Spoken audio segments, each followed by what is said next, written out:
Victoria's famed Golden City, Ballarat, a part of the national network of ABC television.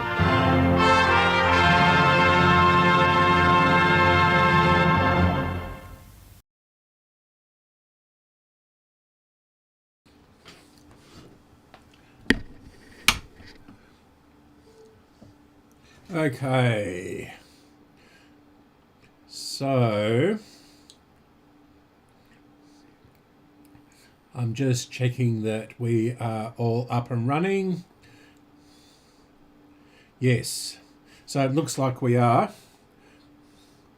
Yep. Right. Hello, Kim. How are you tonight? Or today, whatever it is where you are. Yeah, you'll have to excuse me for a couple of minutes because I cooked my dinner an hour ago and I'm just eating it now. So, yeah, been running around a little bit.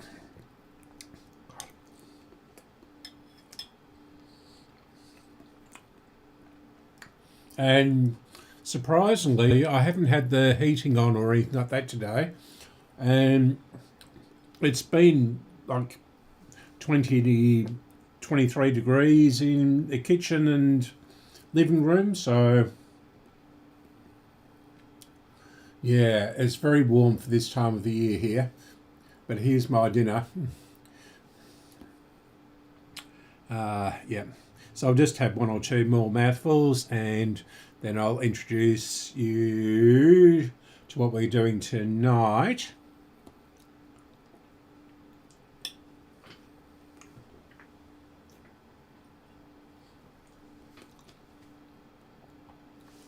It's quite a monster, the radio.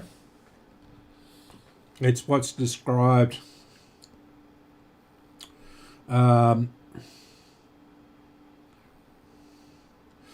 yeah. I haven't got the heating on or anything like that today, so but it was cold this morning. It was down to about 3 or 4 degrees when I got up, and I went straight back to bed and stayed in bed till about 8:30, so until I warmed up. Yeah, and then yeah.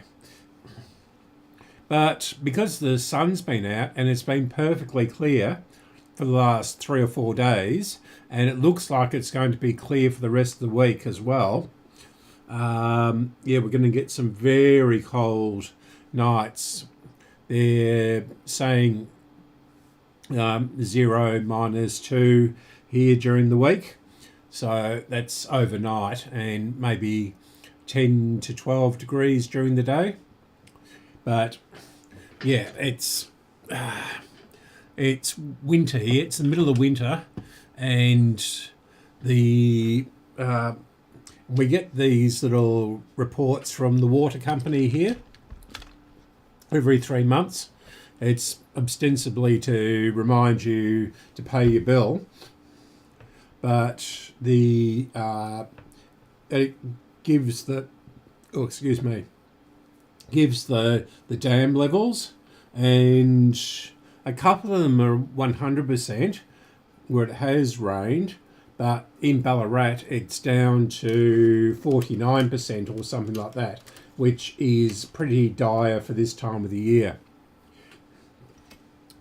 Yeah, so this radio is giving me the heebie-jeebies, and we had a conference on it this morning, and we thought we'd worked it out. And I've chopped a couple of the wires off from the power switch to the power outlet here. So yeah, these were the other way up when they were manufactured. So I don't know what's going on there. So these were for the turntable, if you had a separate turntable. Now, this part of it here has been really, really butchered, and none of us can follow what's going on here, least of all me. I've been staring at it for too long. So a friend came over this afternoon and we almost completed a very, very desirable Sharp 3-in-1, which from 1975, I think it is, and it's absolutely gorgeous the way it looks, but it's got a BSR turntable in it, it's got a cassette recorder in it without Dolby, and it's got an AM FM radio in it. And I've had it for about probably 7 years or something like that. I got it from the tip shop for next to nothing, and then I found a pair of matching speakers for it. And yeah, and I've been sort of debating whether to sell it or not. It is absolutely gorgeous when it's lit up. So I'm going to throw this in the bin. Not really, because it's a customer's. And I said I'd only be a few days on it too. But yeah, as this area is a disaster area, yeah, okay, that's quite heavy too, although much the same as the other one we're going to work on.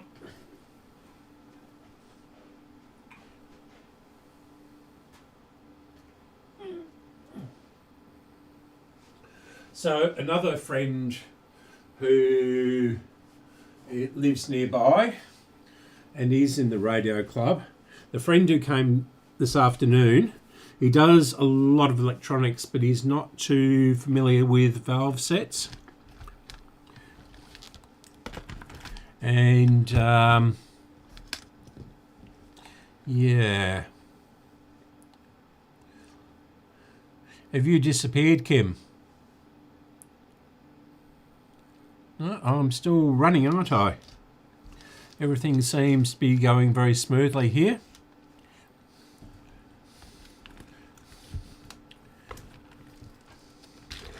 So I'm going to move this out the way, and what we're going to do tonight is just investigate this radio. It is pretty huge, so we'll see how here. Oh, okay, because it dropped down to 0 or one viewer, and that's me on the phone. So obviously, yeah, seems to not be very accurate in the number of viewers and number of people in the stream. So, is this going to be big enough? No. Need lots more space for this one. Move all that up there.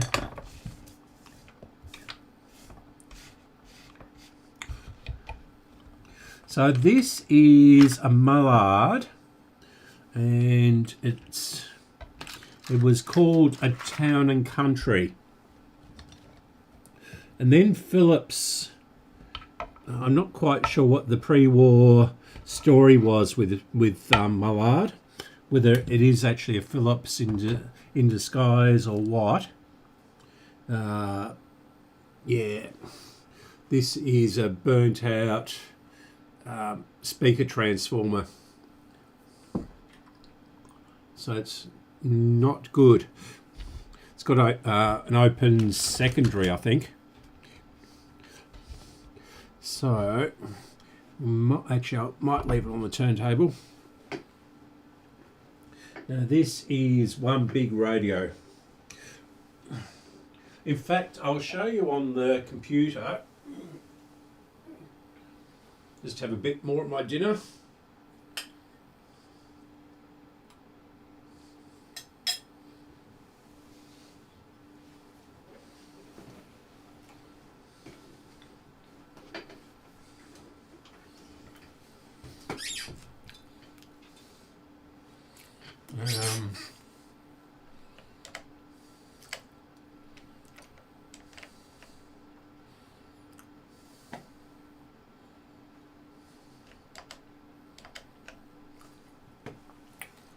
So this is the bulletin from 1939, just yeah, up here. So Wednesday, December 6th, 1939. And we were at war when this was made. So, yeah. But it waxes lyrical about this. I mean, it's a full page, front page cover advertisement. So they claimed it was as good in the country as in the town. Hundreds of these Mullard sets have been sold since their release a short time ago. Country listeners are as enthusiastic as the battery-operated radio as the townsmen with their all-electric sets. They agree that the best sets yet. Every new and worthwhile improvement is incorporated. The dial vernier scale markings with horizontal pointer is a revelation in running in simplicity. So equipped with a volume control, wow, tone and tuning controls, a wave chain switch, dynamic speaker, and the AC version was 21 guineas. And this is a 62, so it's either battery operated or a vibrator operated power. So as I said in my description, this is the last one I got from a series of deceased estates. And it might be the most interesting if it's the vibrator model, because I've got 3 car radios from 1950s, American ones out of F100s. They're FOMO co-branded, and so I'd rather do this one and learn how to do vibrator sets and what's involved with them on this one, and practice on this one. So yeah, I've also got this one here, the 43A, but it's in a wooden cabinet, and at the moment I'm doing the cabinet on it. So yeah. So, Snow Queen electric refrigerators, Princess electric washers, yeah. So, yeah, Weldon Electric Supply, York Street, which is in the centre of Sydney. It's one of the streets that run through the middle of Sydney. Yeah. So, Scarecrow, yeah. So, the Bulletin was a really left-wing magazine, and it stirred up all sorts of trouble back then. Yeah, so the red page, so red's under the bed, etc. Attractive gifts. Truth in advertising in all sincerity. Well, they need to learn a bit about that these days, don't they? The senior store. And Horden's, oh, excuse me. Horden's was a big department store in Sydney. Korea, yeah. So, yeah, it's all about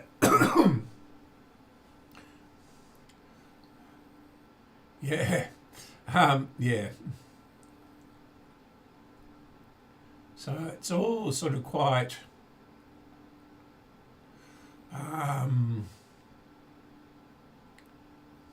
yeah, right wing. So here we go. Here's a bit of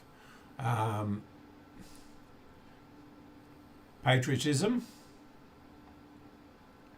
The 6th Division, 2nd AIF, is to go abroad, probably early in the new year.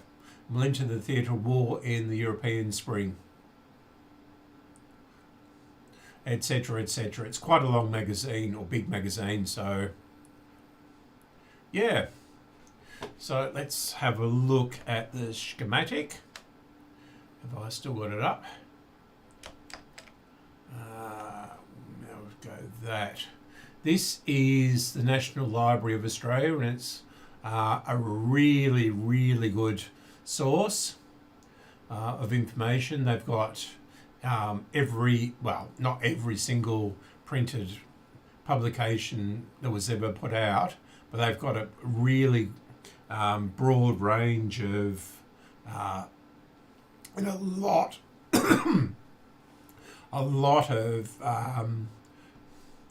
of all this stuff, and it's available to anybody around the world. So if you want to look up the bulletin, go to the National Library of Australia and just type in the bulletin, and you can be amazed at how right-wing this magazine was. So, is that it? Yeah. So this is the circuit. I don't know whether this is the battery or the vibrator. No, this is the battery one. It's got KK2, 3. I've never heard of these valves. So, yeah, and I've already done my downloads today, so we're going to have to put up with this. See if I can zoom in a bit more. That's better. Yeah, so KK2, KF3. Don't know what that one is or that one. Can't quite read those. So, yeah, 76 and a 14. Yeah, intermediate frequency. Now, there should be a Philips equivalent to this, but I don't know what it is and I couldn't find it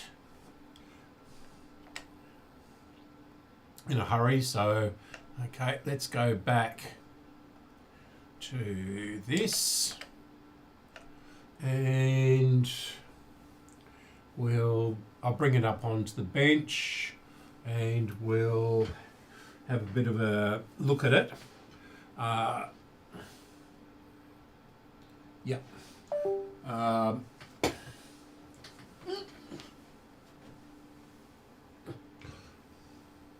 do have a Decca radio too from the war, and it's got all the owner's labels and all sorts of things in it when she bought it.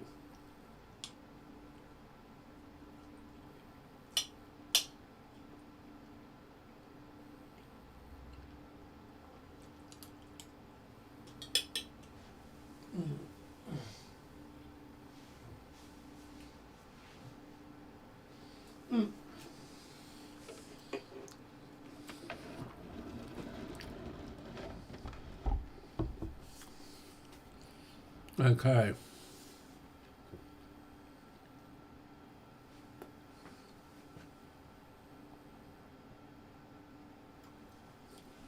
So, as you can see, it's quite large. And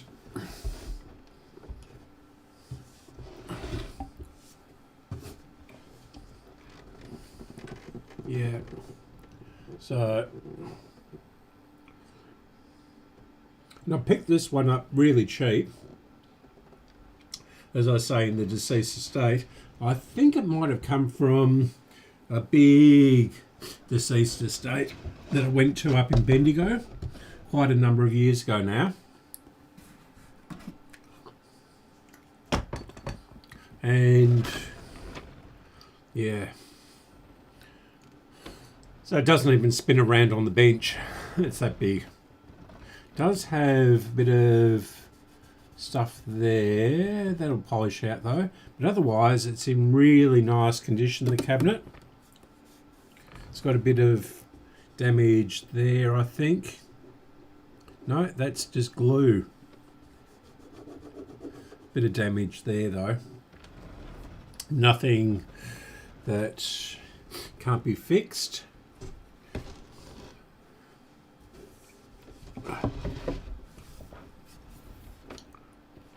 So let's get into it. Seems to have 3 screws.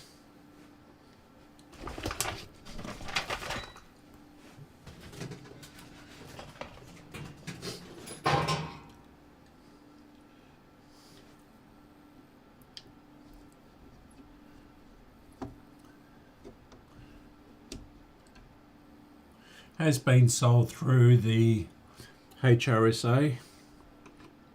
I didn't go to the meeting yesterday, as you know, Kim.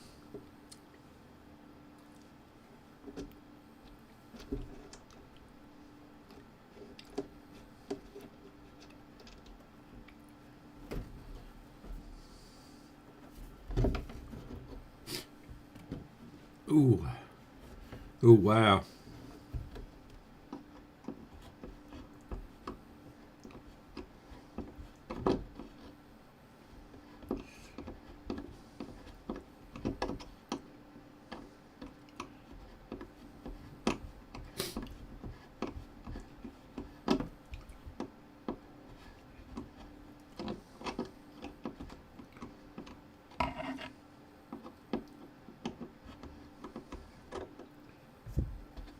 And this screw is a little bit too big. I don't think it's original, this screw.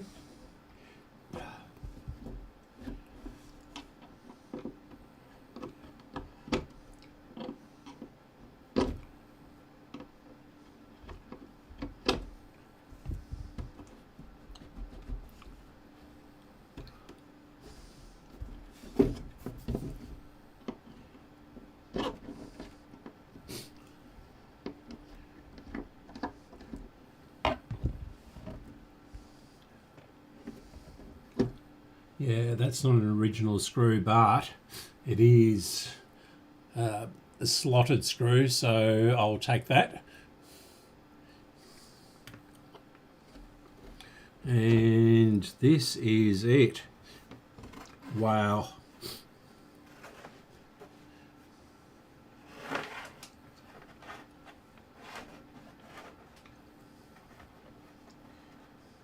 Now it does have a power cord on it and a transformer in it, so it's been converted.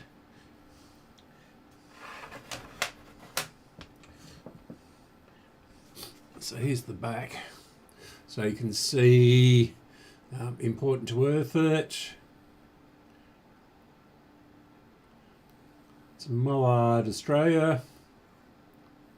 Model 62. It's got the valve layout there. So K2, KF3, IF7G and KL4.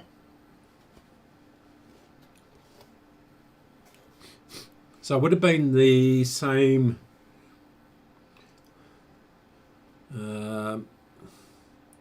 same chassis as the AC model. So let's have a look at what's been done to it. Let's put this back somewhere safe.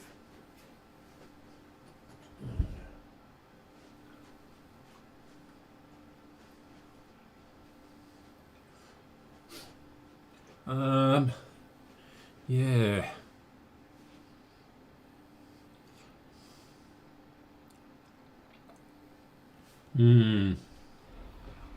That doesn't look very safe, does it? With the wires exposed.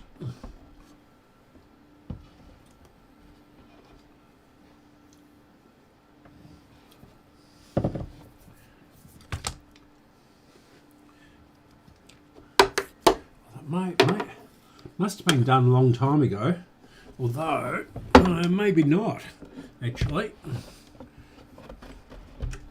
What's going on here? It's already tangled around everything. Haven't done anything to it yet. Yeah, that doesn't look very safe down there. Sorry, I got my head in the way. Yeah, and then that.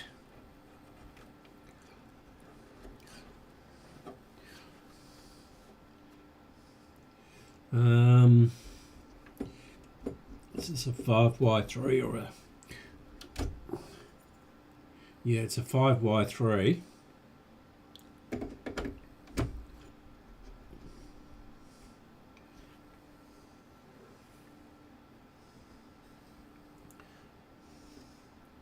That'll be a 6V6. This looks like a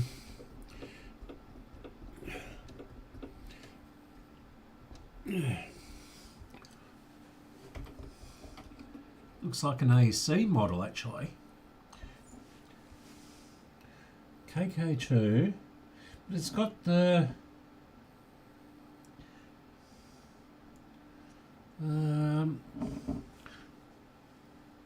battery valve lineup on the sticker. Let's have a look at this one and see if it is a 6V6.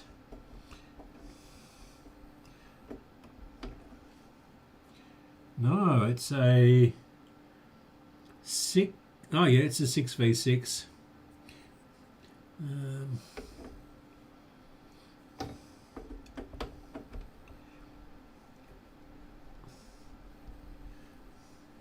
Yeah, this is really odd. And it's got a ECC 35, I think it is.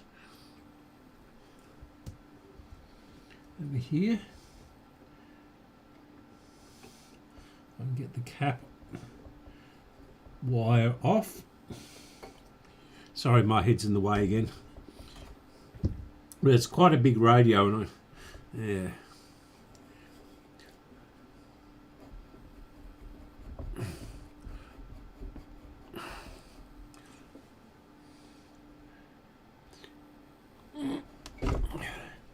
Yeah, EBF 35. Very odd.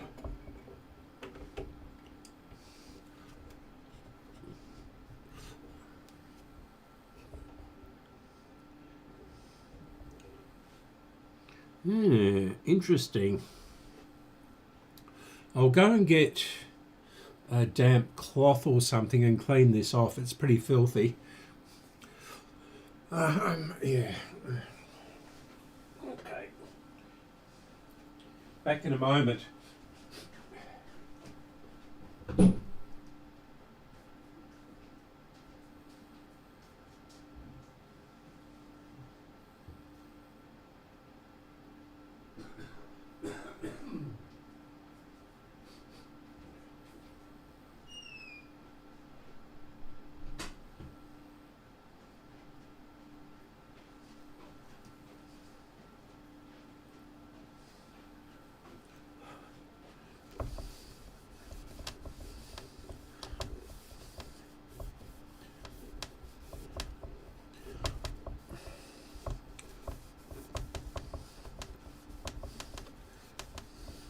This cabinet is gorgeous.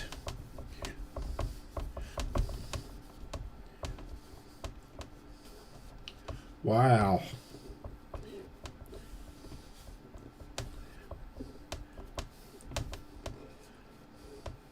Definitely been kept out of the sun.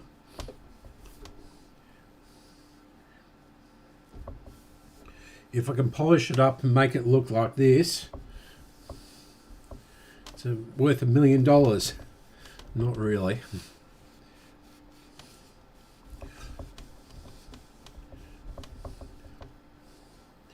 So, how's the weather over there? Is it?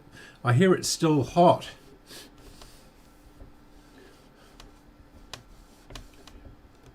Wow, that is absolutely gorgeous. That.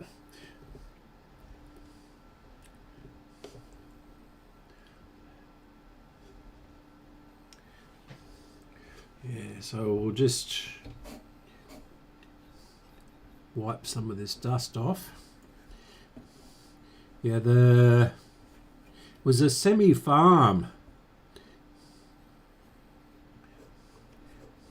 where I got this, and there was a couple of Rover 75s up to their knees in mud, and they've been abandoned for quite some time. And yeah, there was hundreds of dead radios and things like that. I bought about 20 up there, and I went to pay, and you know, they were $1, couple of dollars each. And by the time I'd got everything out to the car and got back again, there wasn't much left. And I'd already got up there. I got up there on time. It was you know, so it's about it was about 2-hour drive from where I was. Bendigo's quite a bit further than here to Melbourne, and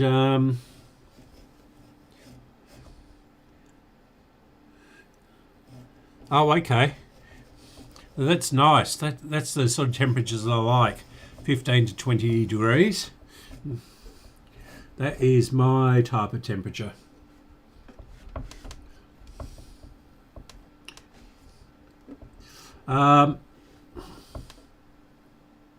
Yeah, look at the mud on that. And yeah, it was just a sea of mud, and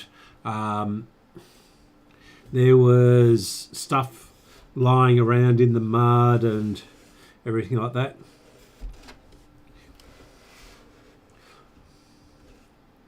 There was tons of power tools. There was a railway carriage.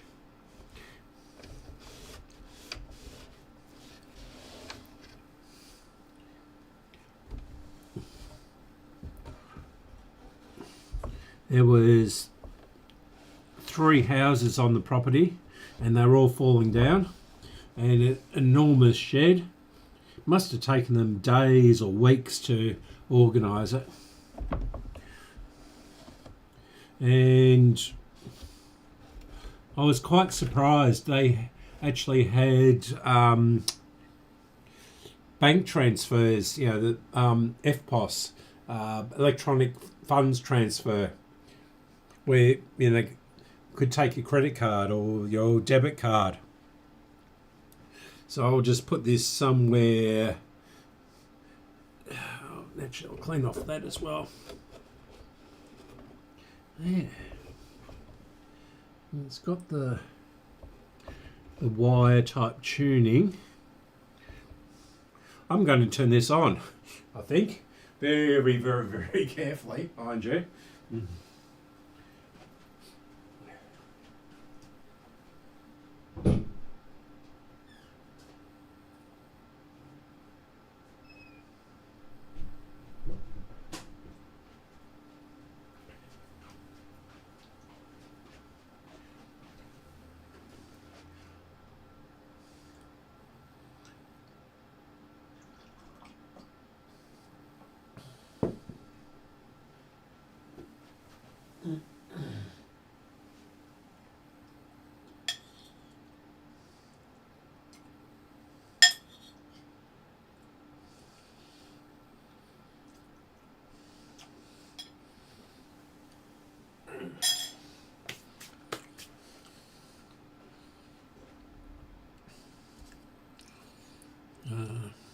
No.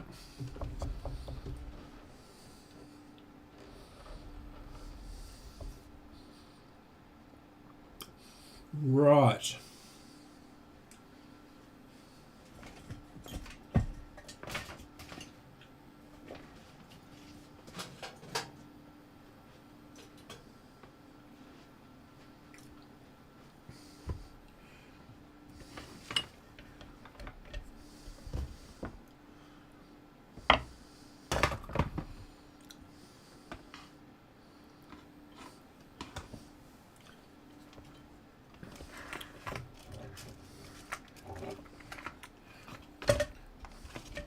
Yeah, shows you how cheap they are these days, although copper isn't that easily obtained. Well, it's easily obtained, but it's quite expensive. Yeah, these are copper pins on this PowerPoint.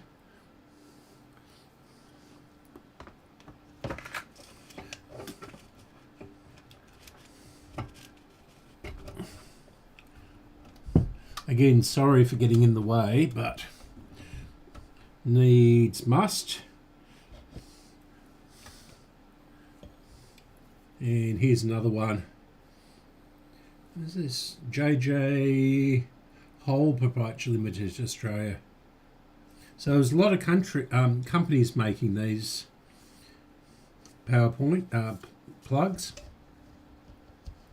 Probably in different states and everything like that. Right. Here goes nothing. Just turn on the oscillation transformer.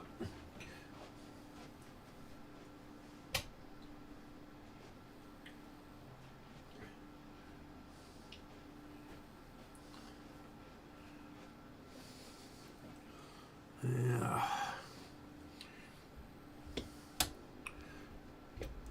So I'll bring this up very slowly.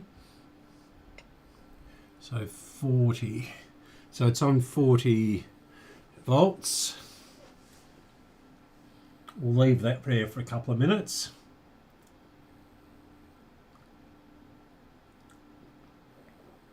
I think I initially bought this just for the front badge.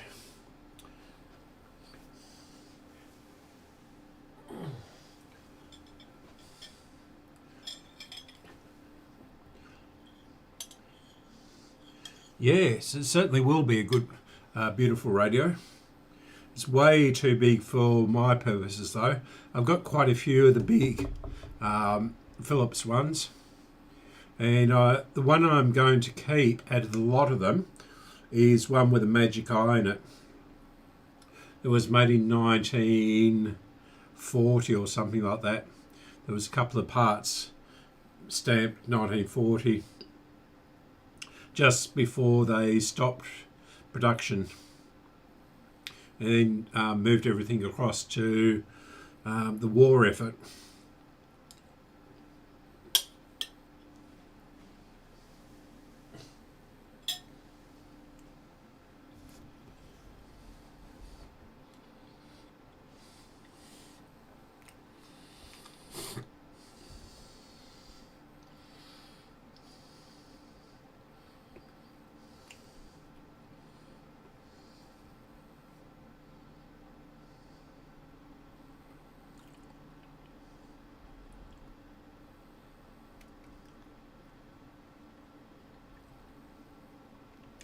Okay.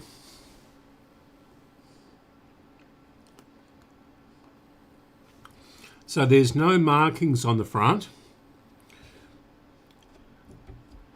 That's going to be the tone control. That'll be the volume. So it is switched on. That is the tuning. It's my head in the way again. And this is going to be the band switch. So that will be AM.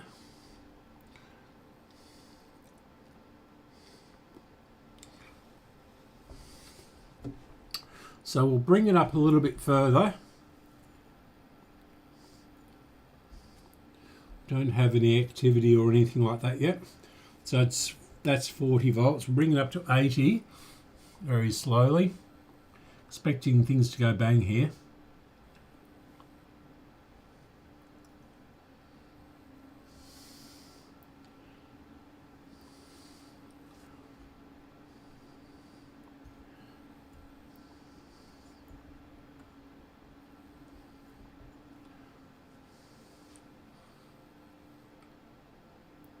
You can smell dust burning off.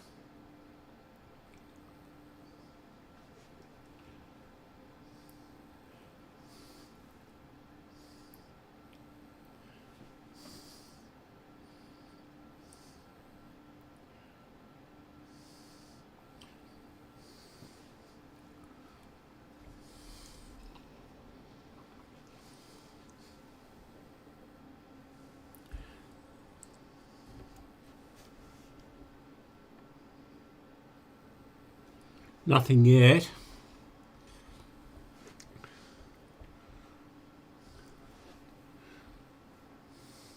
So I'll leave it a couple more minutes. There could be anything wrong with this.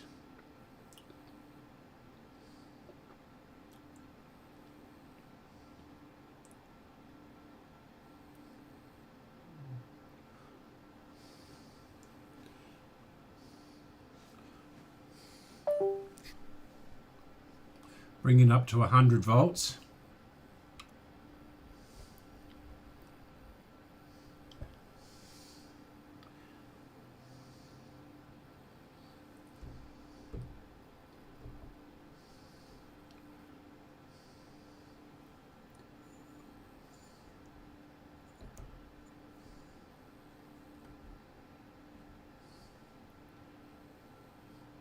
We're getting a little bit of warmth into the rectifier, but I don't know whether that's just my hands or something.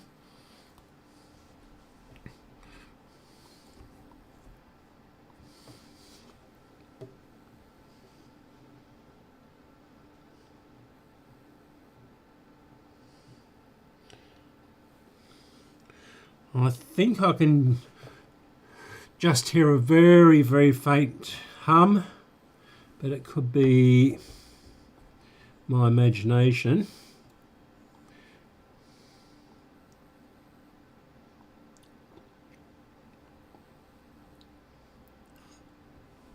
Yeah, so I actually bought it for this badge here, because they fall off of the radios and they're really hard to get. So it's sort of Pegasus type thing. That's his big wing there. Yeah.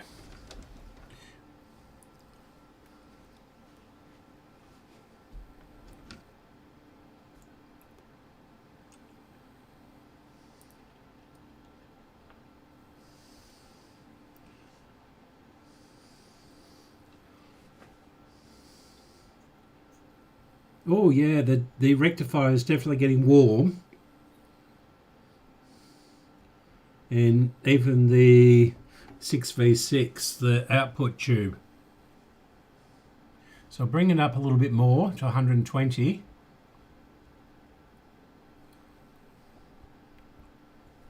And we're getting a little bit of glow in the dim bulb.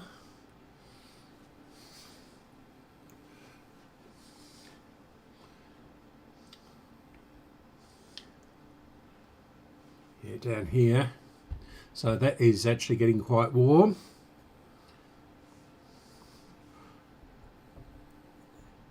That is getting warm.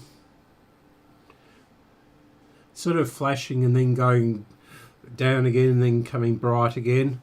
So the capacitors are definitely reforming.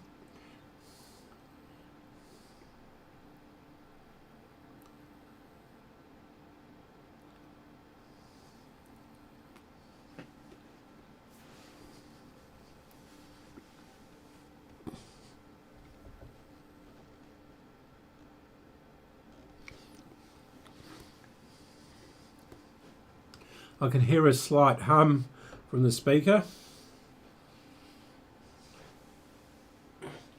Still eating my dinner here.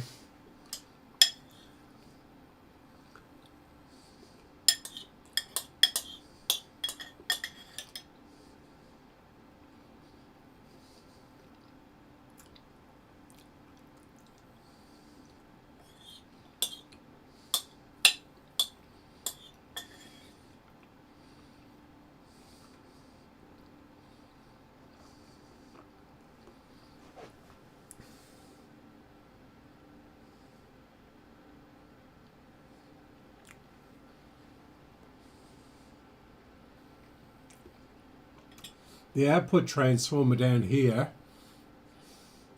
is dated 11th of December 1951. So that's when the modifications might have been done.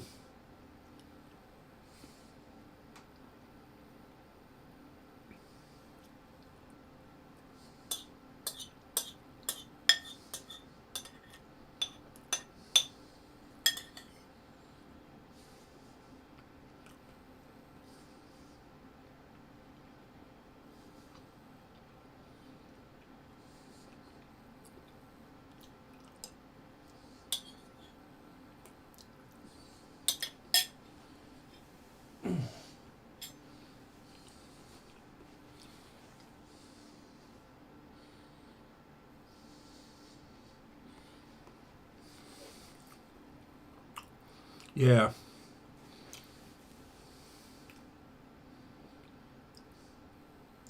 I don't normally do this. I just, with a radio of this age, I just wholesale recap them.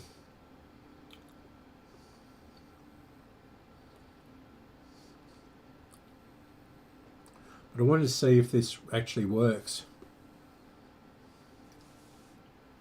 And it looks like it is, because I can just hear that slight hum. Okay, excuse my head again. Up to 140.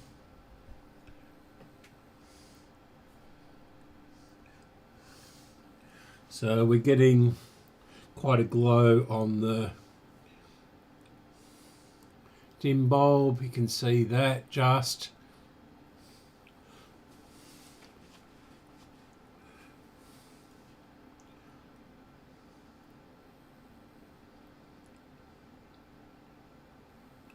So we'll leave that another couple of minutes. Yeah, it's definitely easing off.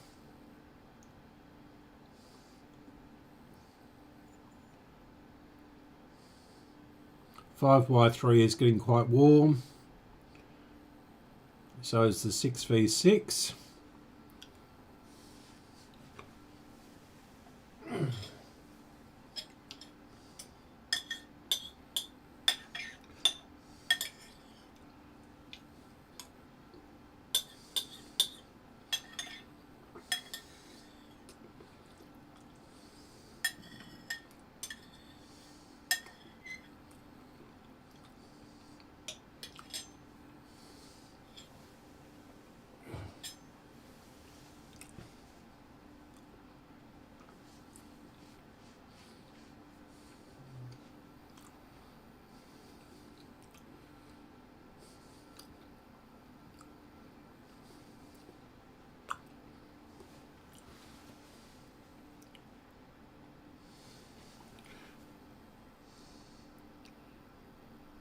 Is it good or bad? They,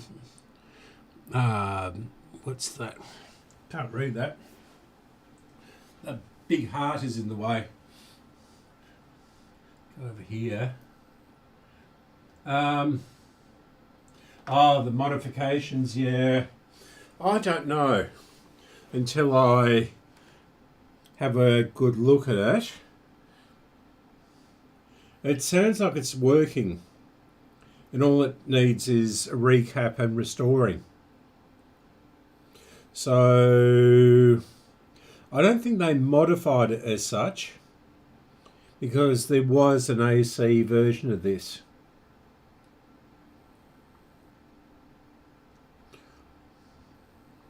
And it is a bit dodgy, some of the things now.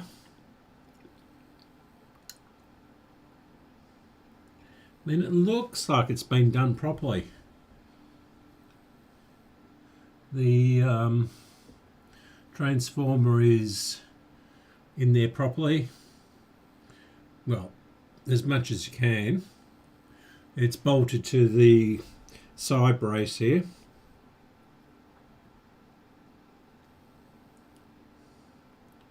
So I assume they've done it properly, because I assume it was done back in 1951.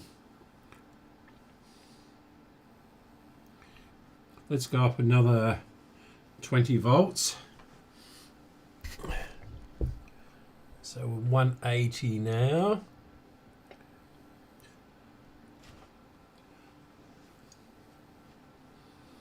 So we should start to get some reception if this is actually working.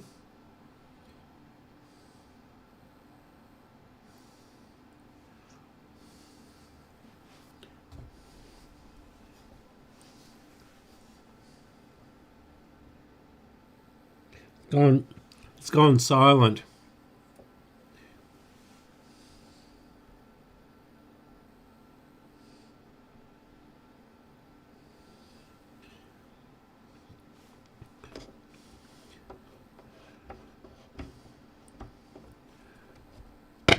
Oh, So we are getting noise out of it.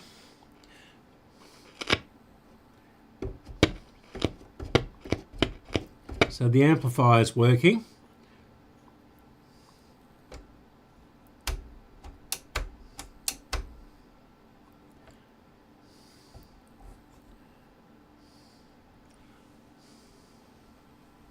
It's always a surprise when you get noises like that.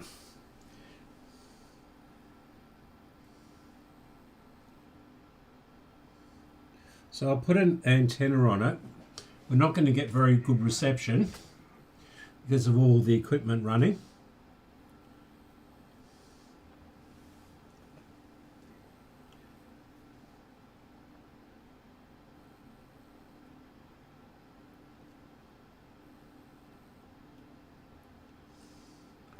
Don't know which is the antenna.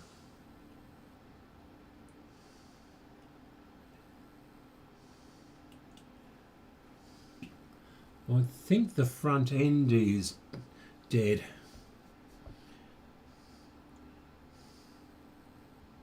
The banana cutter there is really filthy. Okay, I'm bringing up to 200.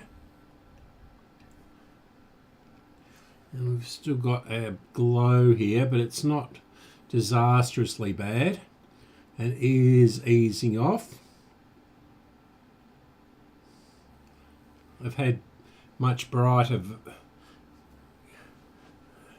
things out of radios. That is definitely easing off very slowly.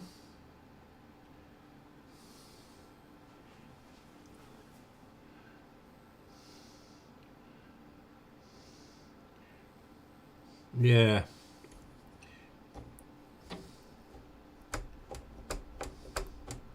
No. I think the front ends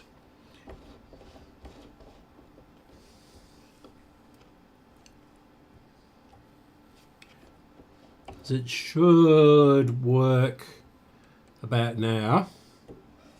We've given the voltage.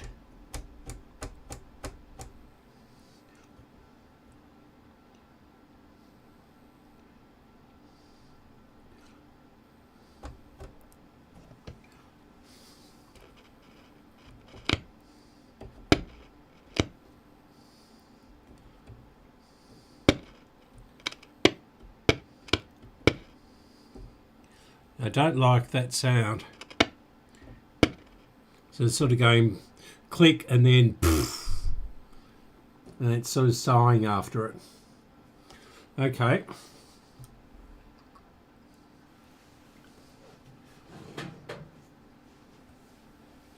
I'll get my stick.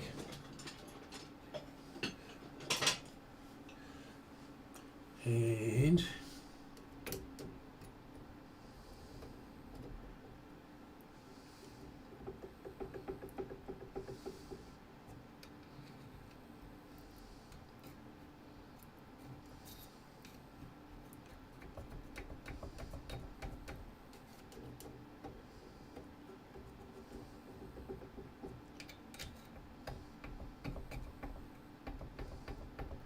yeah, either one of the valves is dead, or there's a burnt out resistor or something from back, and we should get something there. Do I dare touch it? Because some of these are live.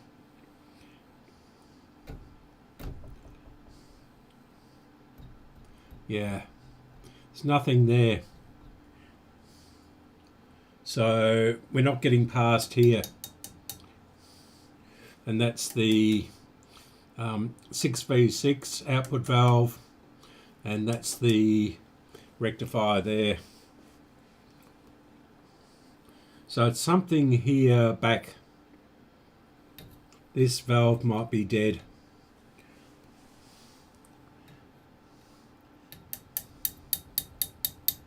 And I don't like my chances of getting one.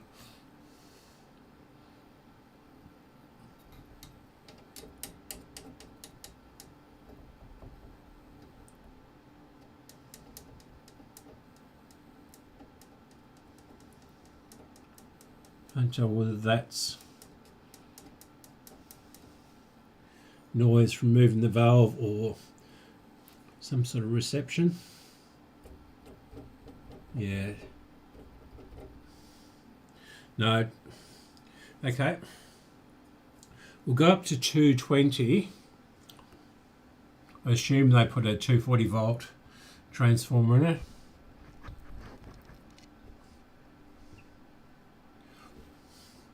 We've got quite the glow on the dim bulb. That's not unusual.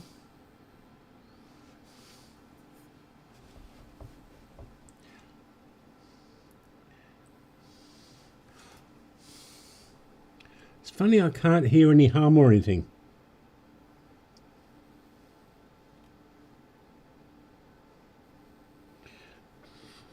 Maybe just a little bit.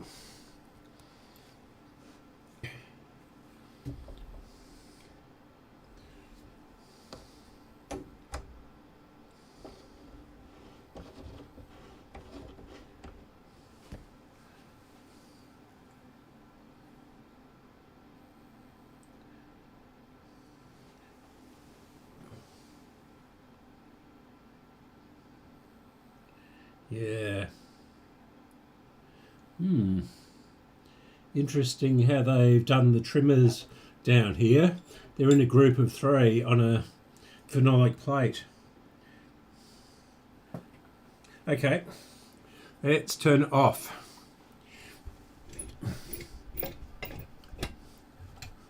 And disconnect the power.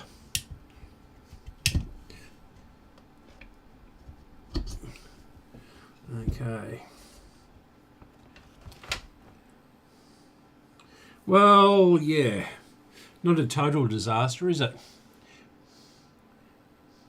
Yes, it could be just a bad cap, but it's more likely to be a bad valve or a burnt out resistor, given that it's not doing anything up to the final RF stage.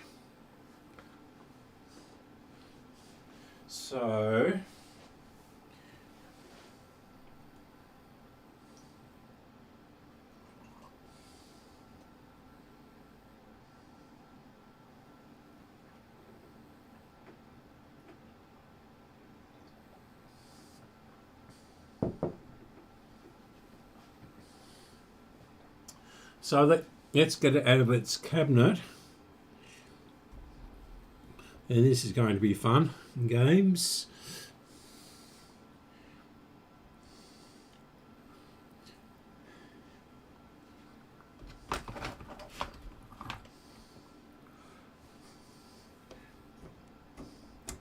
There's the grub screw there, it must be underneath.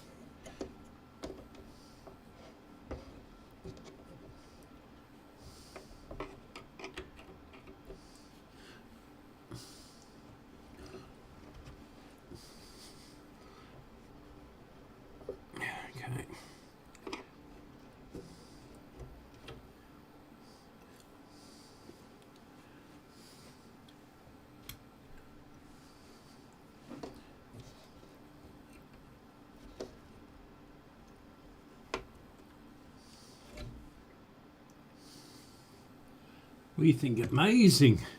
These are usually rusted solid. But I don't think they're the original grub screws.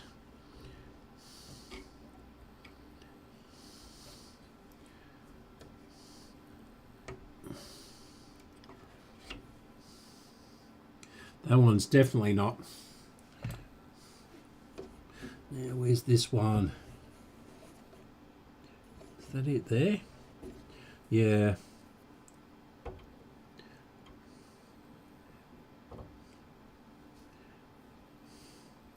And this is a real grub screw. And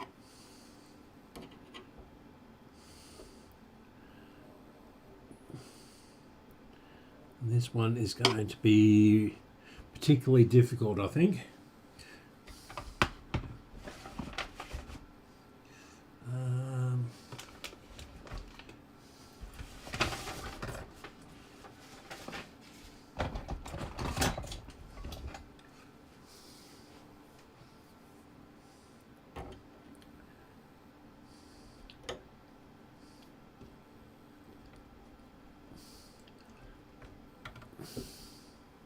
Wow, that came undone surprisingly easily.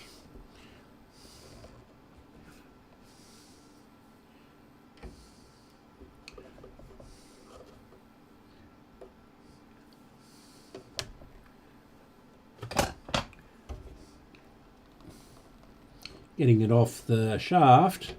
There we go.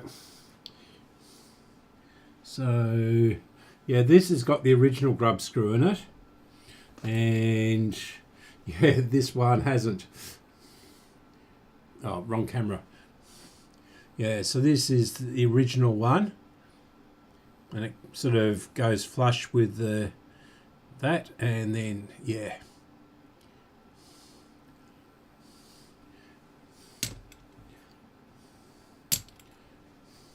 This has got the knobs. Now, what else do we need to do? I usually like to look at the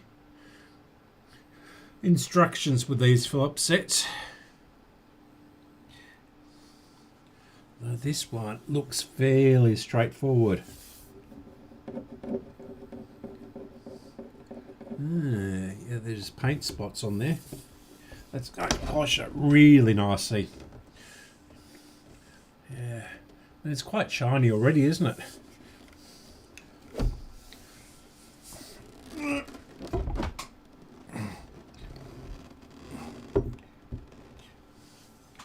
Okay, it's one of these. So we've got a screw down up here, a screw halfway along, and one, two, three down here. So yeah, and nothing on the bottom.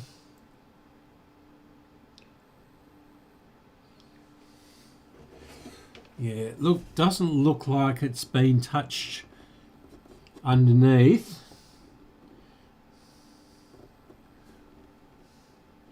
Well, since 1951 anyway. It's got plenty of those really old Ducon caps in it. And it might also be this down here and here, because if that isn't insulated properly away, you're not going to get any reception. And it's got one wow. So the number 5 Arts and P, and it's an F. So yeah, so this chassis, at least, not the modifications, but this chassis would be late 1938 or early 1939. Right.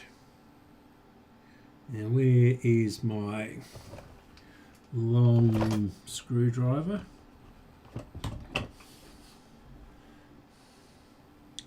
Can't find it. I had it before.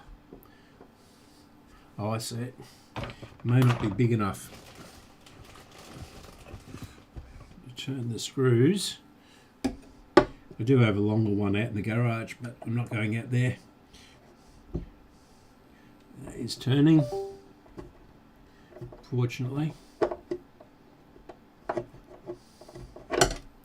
Yeah, it's got all sorts of screws in it.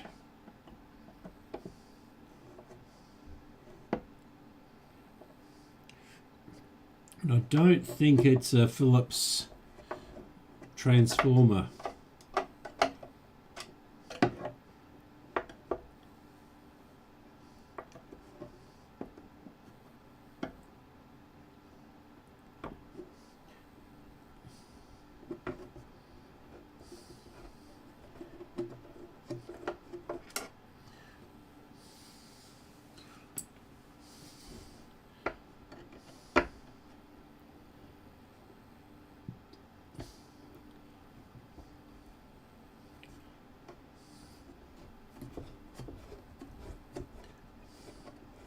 So whereabouts in Denmark are you, Kim? I've been to Denmark a couple of times. Been right up to North Cape or Nordkap in the 1980s.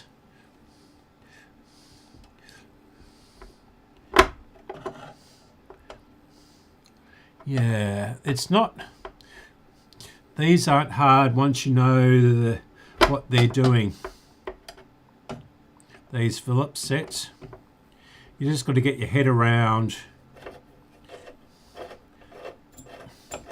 the design.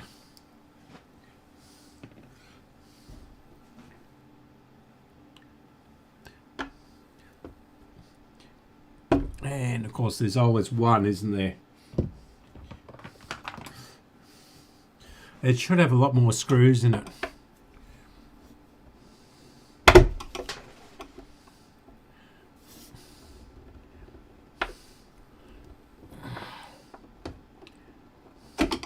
Yeah, it sort of hangs off the front.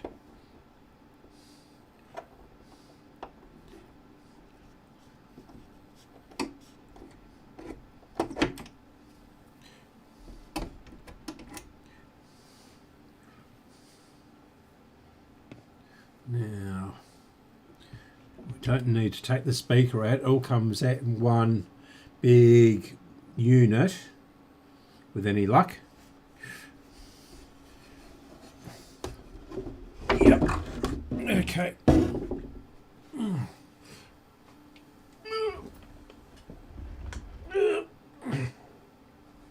Shouldn't really be doing that.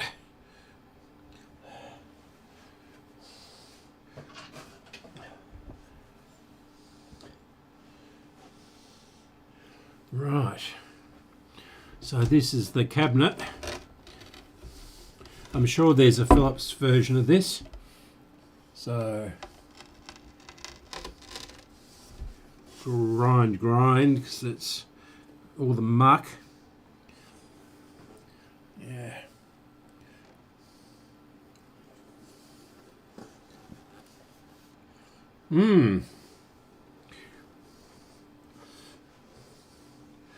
Get rid of this.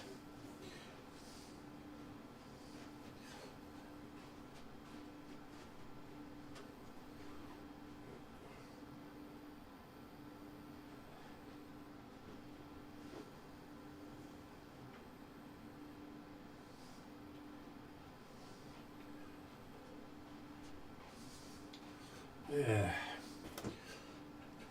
Okay. Let's have a look at this.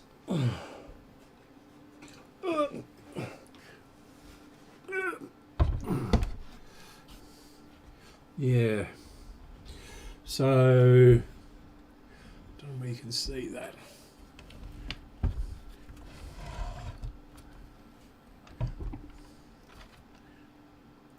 Where's that?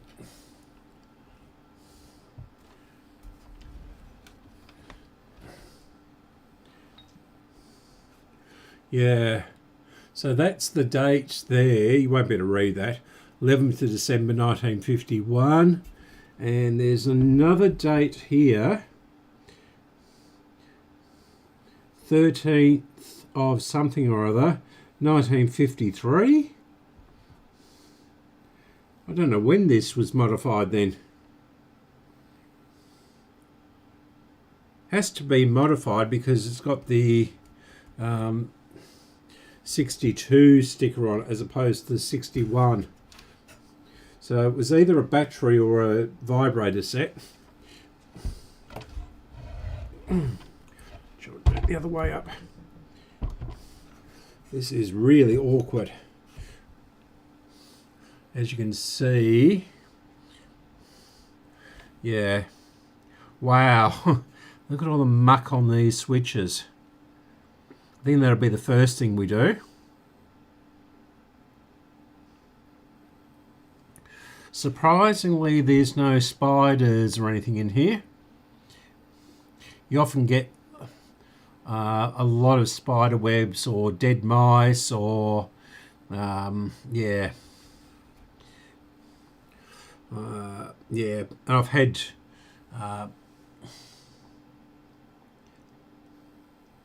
yep. No, that's what I'm not saying Nordcap is in Norway, or not in or is in Denmark, but I've been through Denmark quite a number of times. Now, how do we do this? This is going to be fun, because we can't put it down properly. So, yeah. So I'll just show you as best I can. Yeah, all the juicy paper caps in here. So we've got 1, 2, 3, 4, 5, 6, 7, 8. This one isn't one of the original ones, and that was touching the chassis. So, and these are the electrolytic ones here. So 1, 2, 3, 4 electrolytics. So, how are we going to do this? I really want to take the dial off before it gets broken.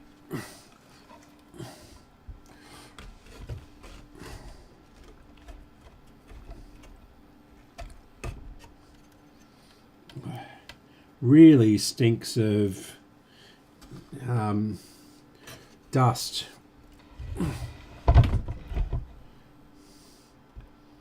Okay. Now, should I take that off? Just having a think here. There. No, it's not. The dial isn't exactly central. This one is slightly wider than this one. Interesting. Oh, I see what they've done. Maybe there can't be another model without this part on it. This is a separate board, and all of this is one board.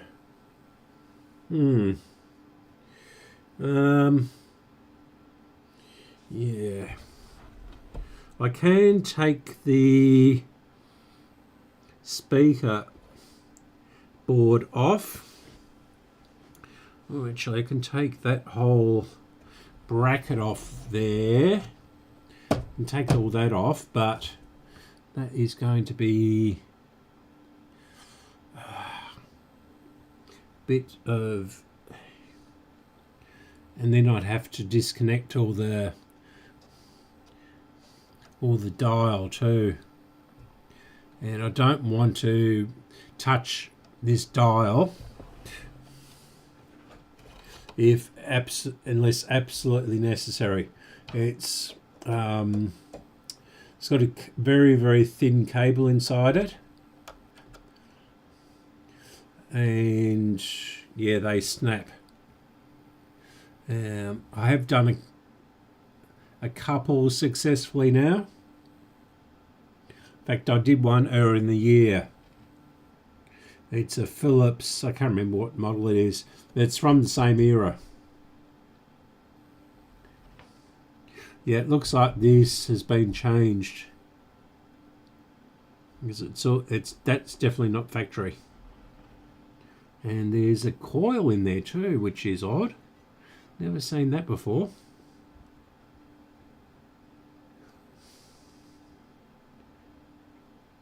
Yeah. Okay, what I'm going to do is vacuum all that out. So I'm going to,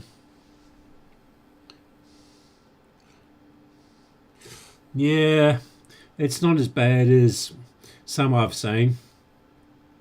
I've seen a lot worse than this one, but I am going to vacuum this part out very, very carefully. So I'm going to be silent for a minute while I do that. Just turn off the microphones.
Okay, I'm back.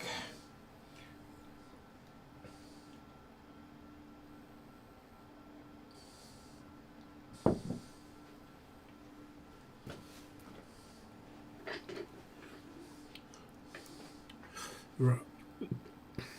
So it's not quite as disgusting as it was, but this is nothing compared to some of the radios I've worked on.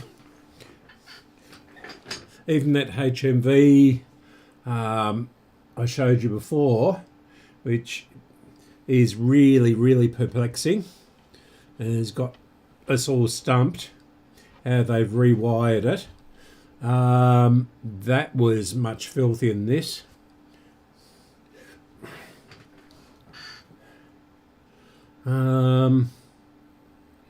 Yeah, might better stand it up on this end. I'm going to not take the glass out. It's just too much of a risk. I mean, this has been done.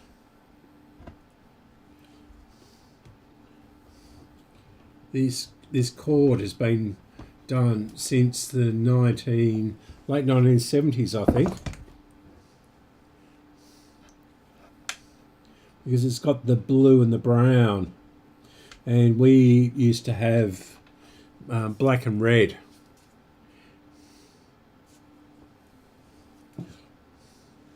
So it's little things like that which date when things have been done, apart from, of course, the dates stamped on the transformers.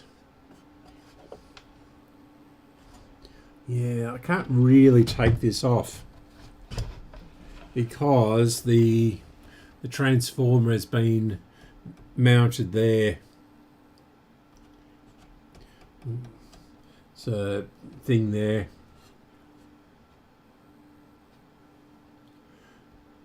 Wow. Looking at this dial, yeah. So we even got Ballarat on it down here.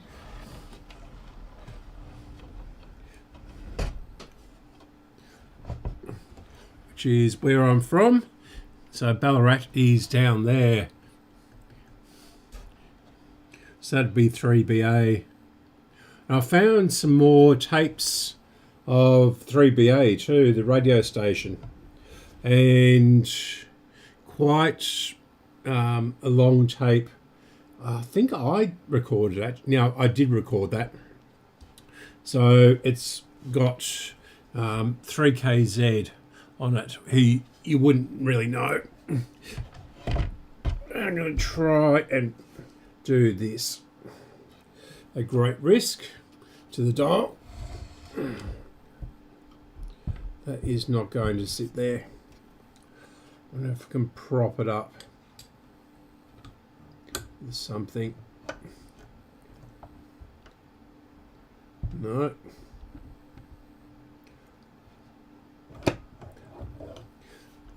Did I just put the screwdriver through there?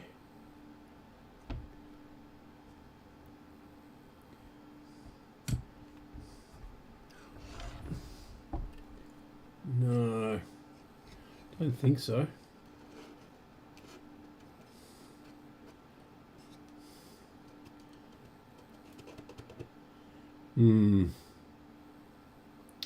Yeah, how am I going to do this?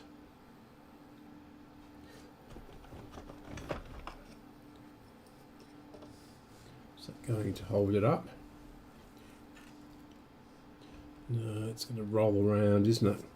I'm going to have to take it off of the... Which I should have vacuumed under there, shouldn't I? How can I do this?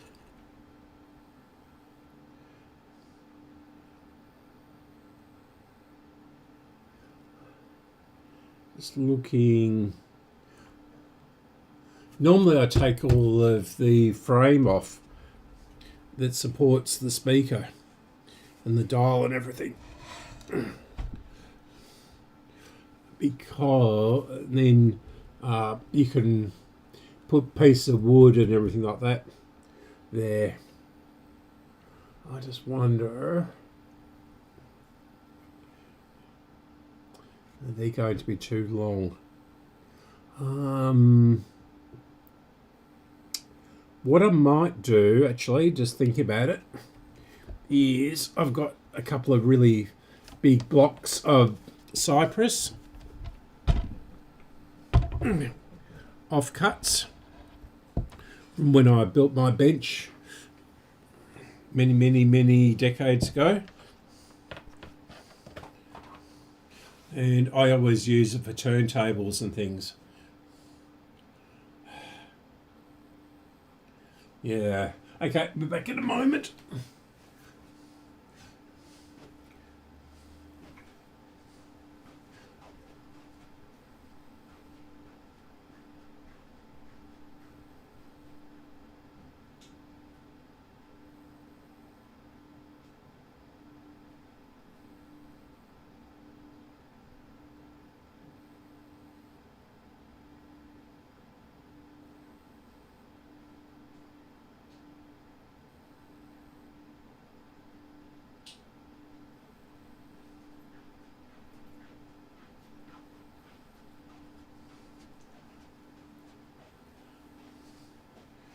Right, here we go. So I've got these big blocks of wood, and they're really good for supporting turntables. How are we going to do that? I can't really take this valve out because the way it's mounted. But I can take these out and hope, yeah, might be able to get down there.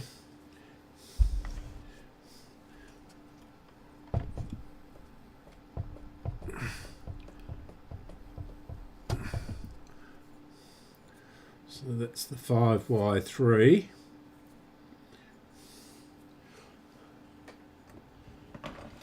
It's the old 80 valve, I believe, in a different.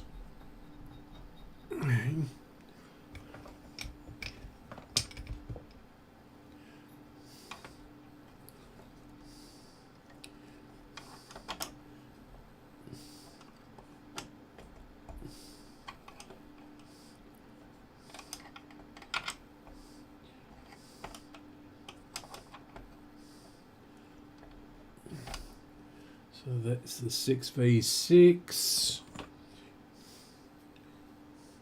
Now I'll take the turntable, or Lazy Susan or something. Yeah, but I've got lots of books, but they're all very expensive books.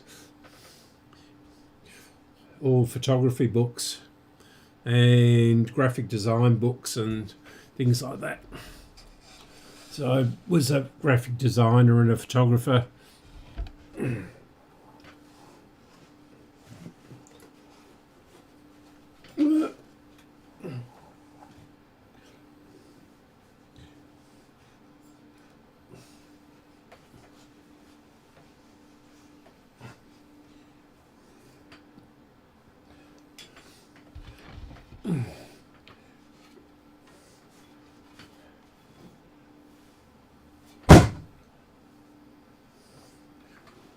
That's all right, I didn't hit anything.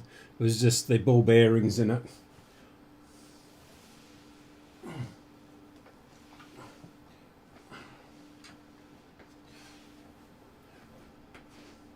And it did go flat on the ground, so.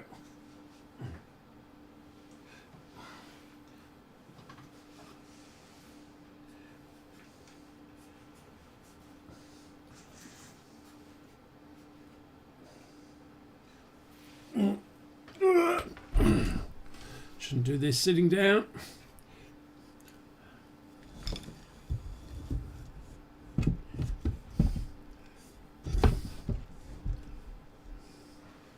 So going to flop around. Yeah, that isn't very good at all. So it's sitting on the dial light, which I can take the dial light out.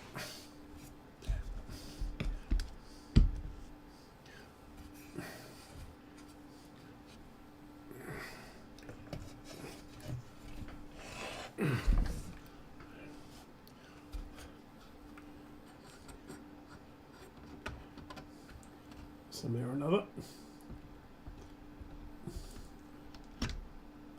Yep. And put it down there for safety.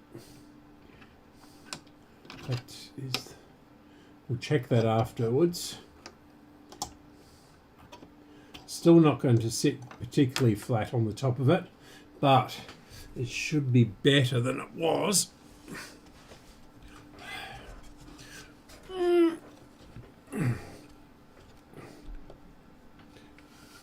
Yep.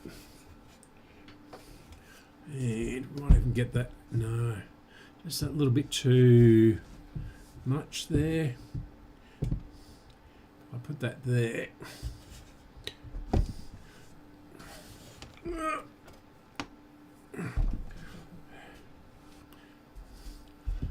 Okay.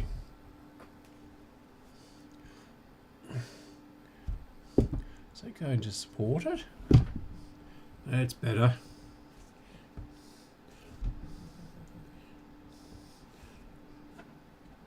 That's reasonable. Yeah. Okay. So I'm going to do radio silence again and vacuum all that out.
Yes, so I think this has had more recent work on it because there's a ceramic resistor here. Oh, that is black as the ace of spades. Well, maybe it's not. Maybe that's a capacitor or something. But that has been grafted in down there.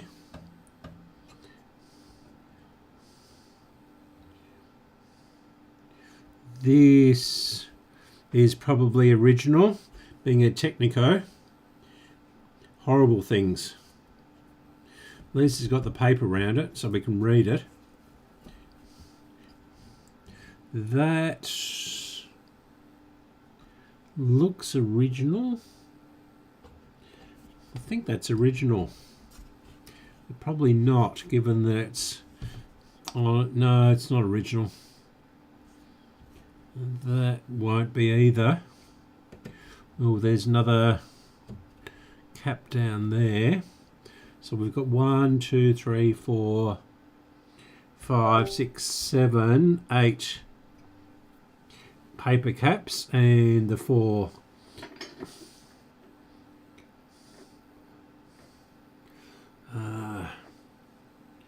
yeah, just should have done that as well. That's really bad down there. A lot of cobwebs down there. Yeah.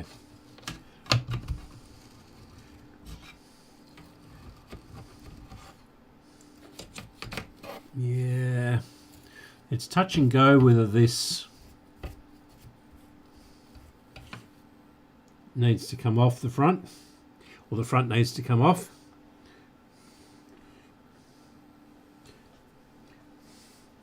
I'll clean up here in the morning.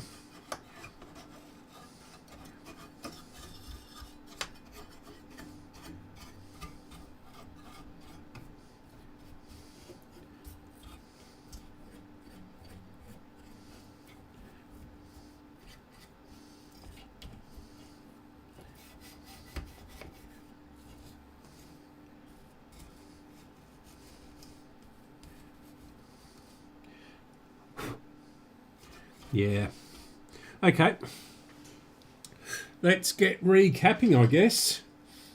Actually, no. What we'll do first is test this valve. Should have done that before we took it apart. Because if I can't get one of these valves, we are not going anywhere.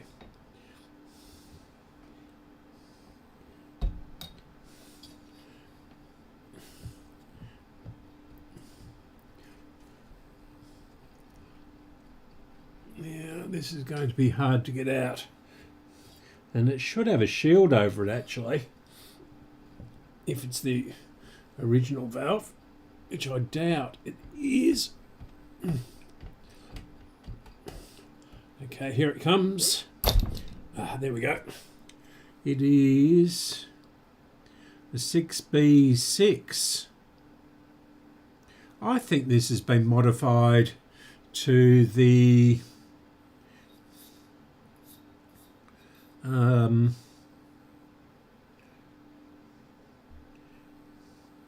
AC set. Yeah, it's really strange because that is definitely a battery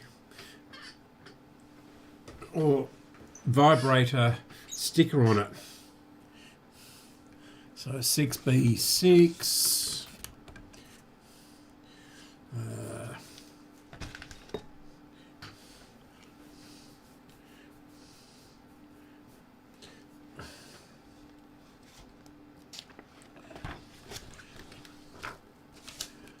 6B6, BA6, B7, B6. So you won't be able to see this, but here's my valve tester is here.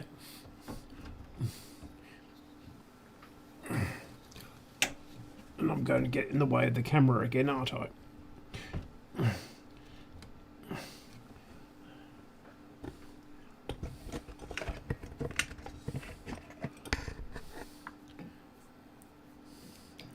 Leave that off for a second.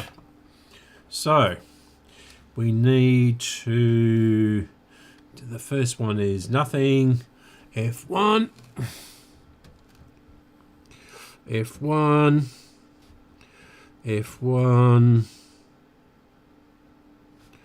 F1, nothing, F2 on 7,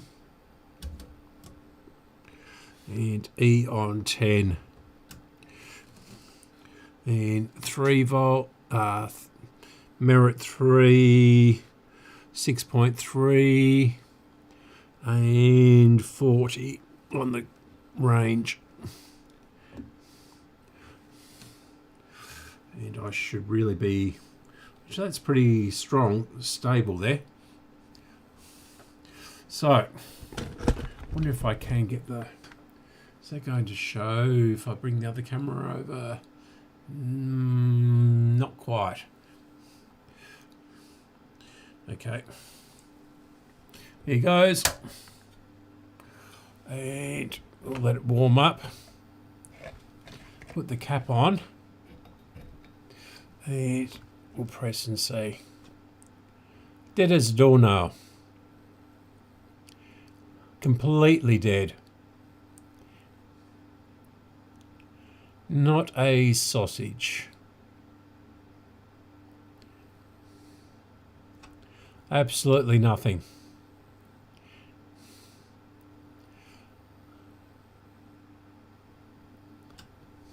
Yeah. So I'll put it up to 60 just in case we get something out of it. No. So there's the problem.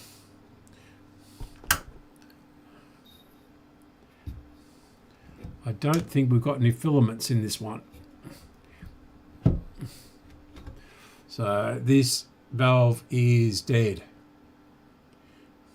And I'm not sure that I've got another one in my box of tricks.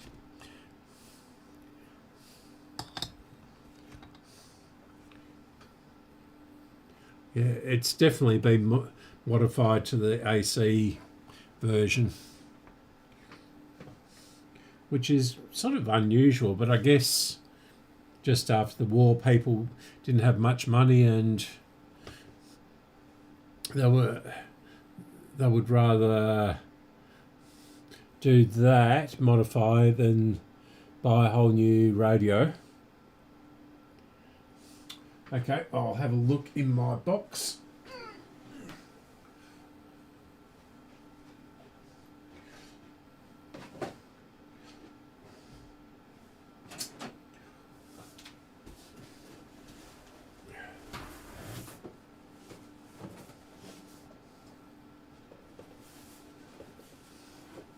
Otherwise, I might be able to find one in another radio. But that's going to take quite a while. So 6A8.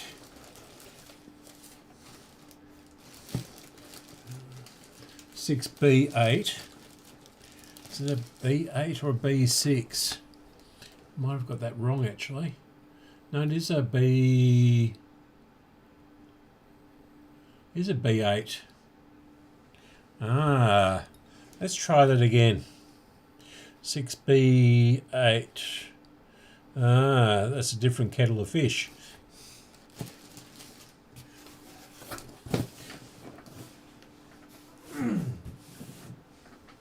The 6s and 8s on these valves are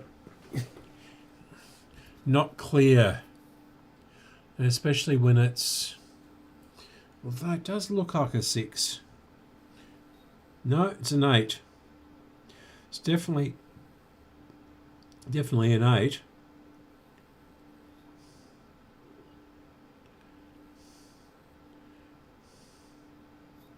Yeah. Okay, we'll try the 8 setting.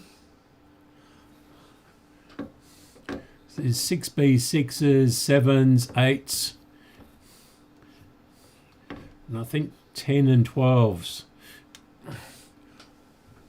Although they're pretty rare. Right. So it's similar but different. 6B8, F1 on 2, 3, 4, 5, right through to 6.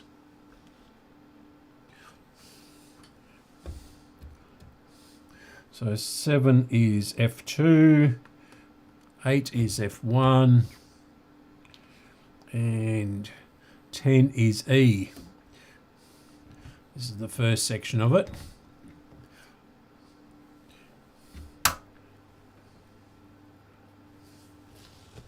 Wait for it to warm up a bit. This isn't being all and end all, this valve tester, but it is an indication. No, we've got something on it.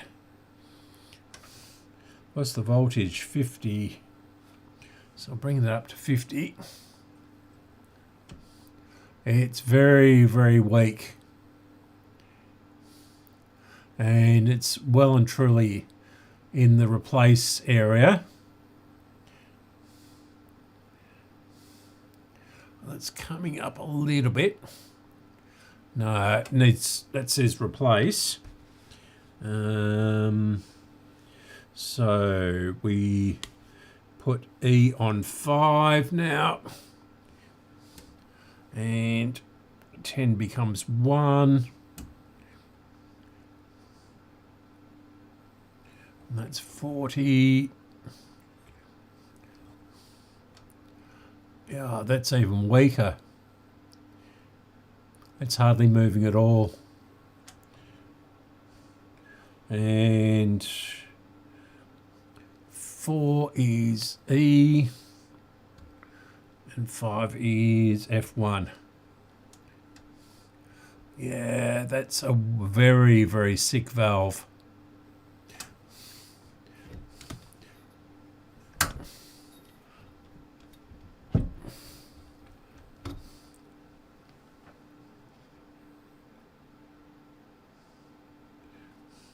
So we'll put that aside, and I think there was one in the box, used one. I would have tested everything in this box, so you would have got some life out of it. 6B8.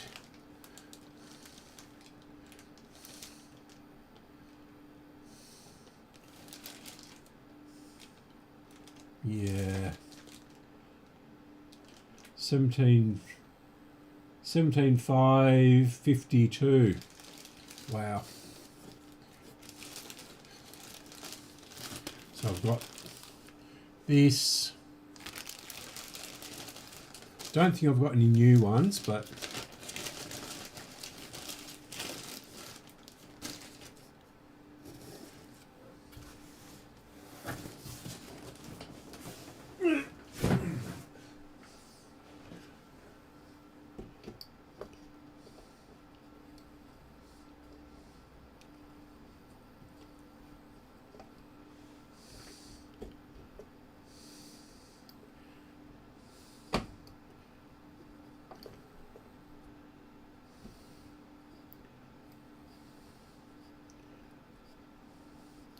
go in the index. There we go. So that doesn't feel too good.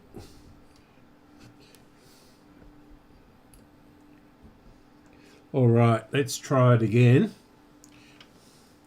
The time is 8 o'clock. I'll have to have a bit of a break in a minute.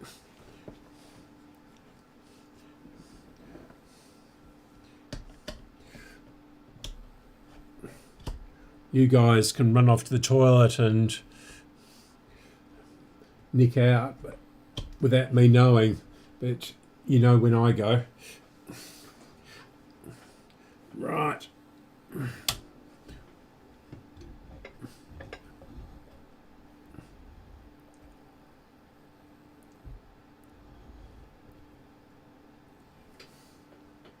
Oh, hang on.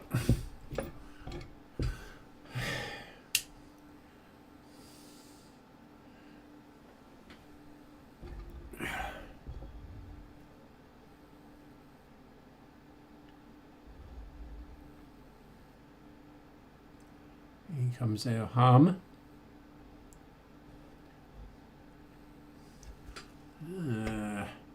No glow on it. Interesting.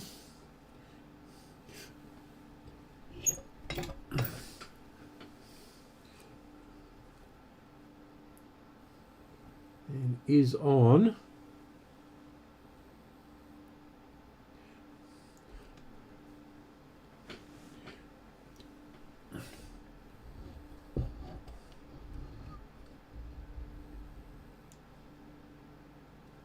Can hear it humming.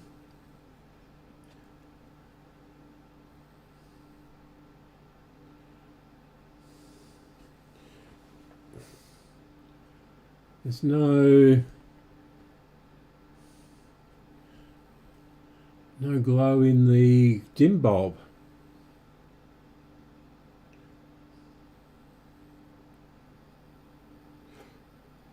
Right.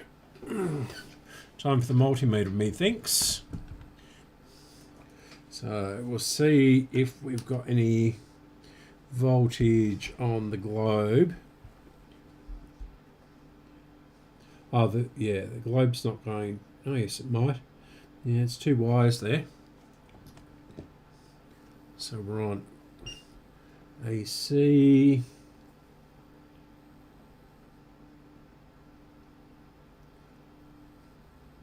We've got voltage there, but it's not very high.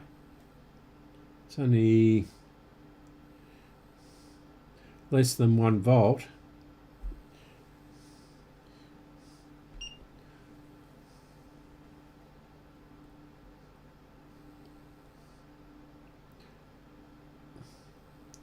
Yeah.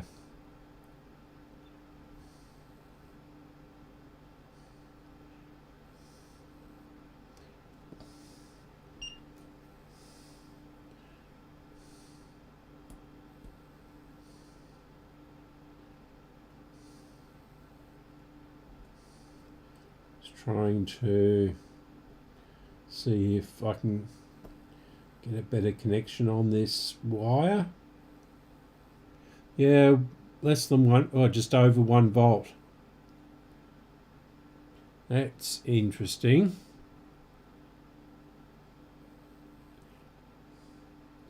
Have I damaged something when I was vacuuming it?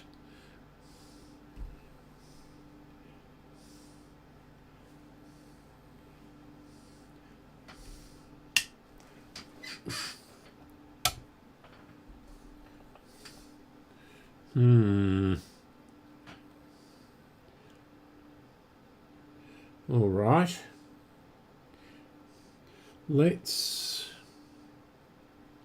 clean that switch.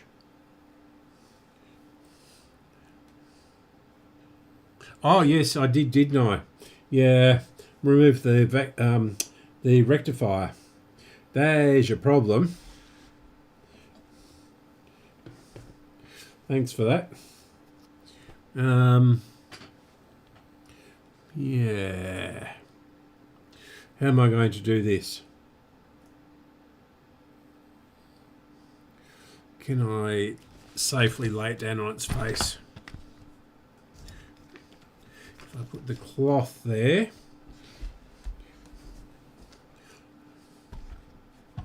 But maybe not. But that should be a winding, that globe, on the transformer. There should be a 6.3 volt winding.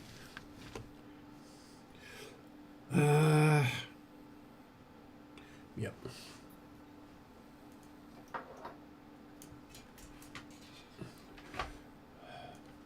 Folks are done where I come from.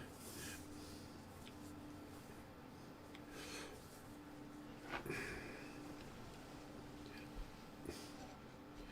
need that on a little button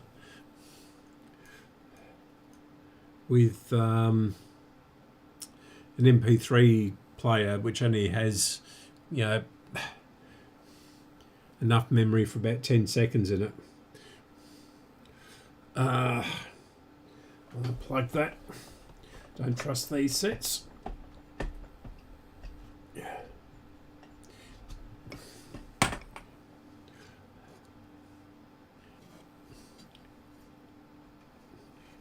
Okay, how am I going to do this? Need 3 hands here.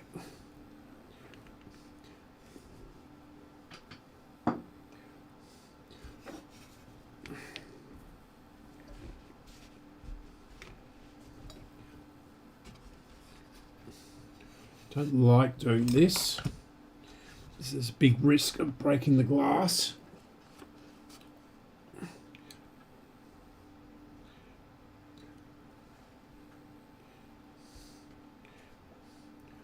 Yeah, no, I'll put it up this way, up properly.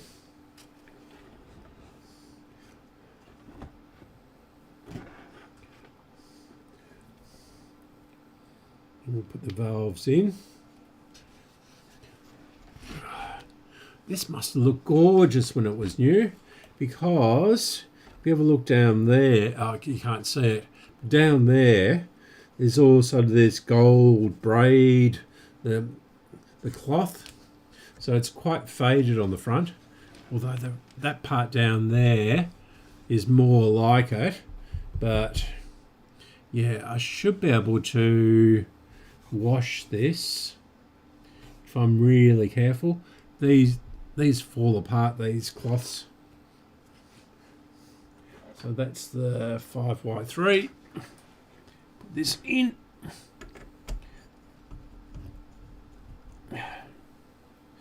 Six V6.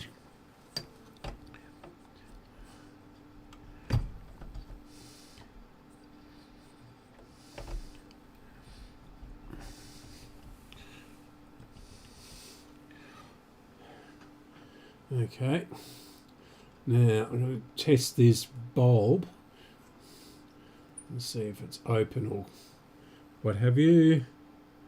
No, it looks good. Should be on. Or should light up.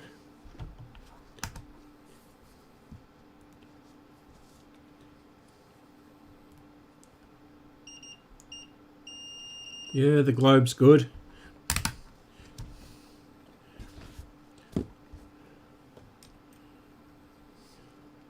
What voltage is it? It may still have the Mullard Holland. Yeah, it looks like the original globe actually. No, it is a 6.3 volt.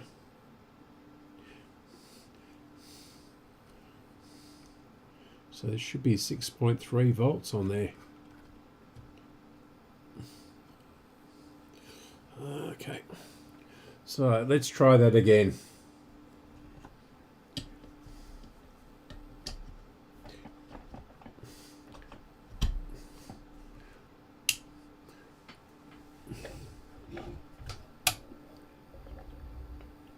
That's better. It's more like what I would expect. So go up to 220 this time. Still don't have the globe, the dial lamp there.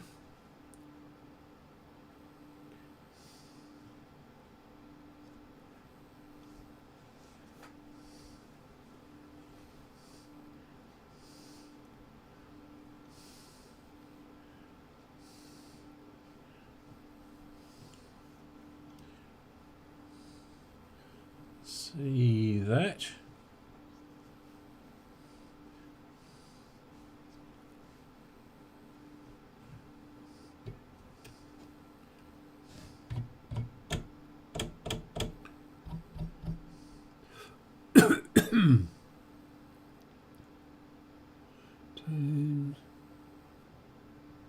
Tone and lights. Wonder what that does. Tuning and wave range.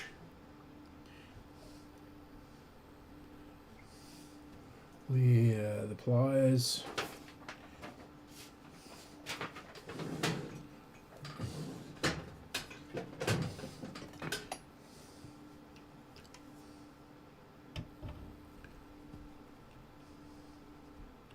Still nothing.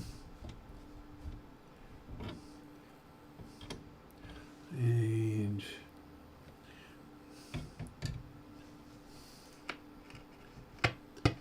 yeah, the amplifier is definitely working.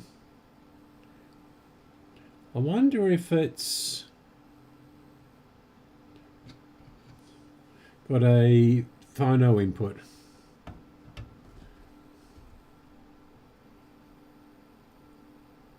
No, it's just a two-position switch, medium wave and short wave.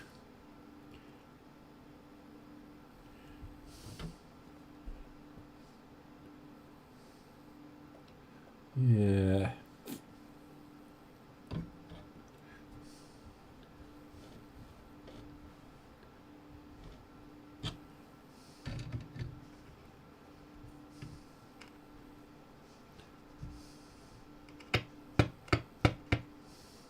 Oh, got a light. Aha. So we must have high, low, and then the light is on in one position. Yeah. Crystal Brook. Wonder where that was or is.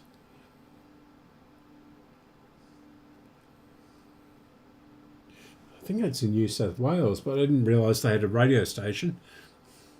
There's millions of crystal books in Australia.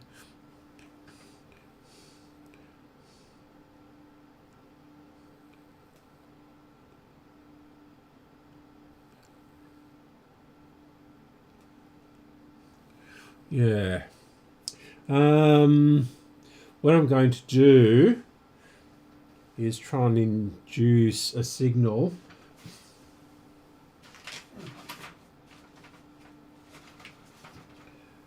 with my loop.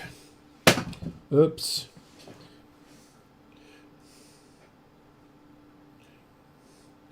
Where are we?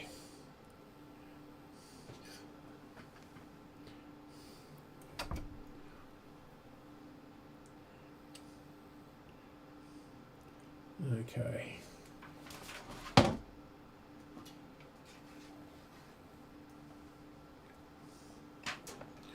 Now, let's just hope this isn't a live chassis like the other one when I connected up the signal generator.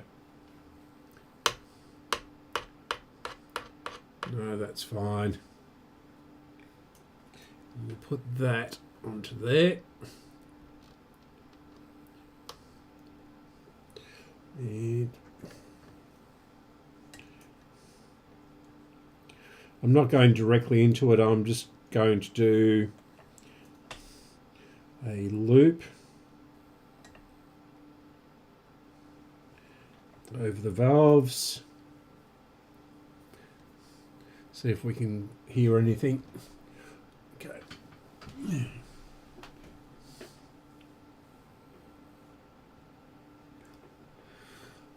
Okay. 100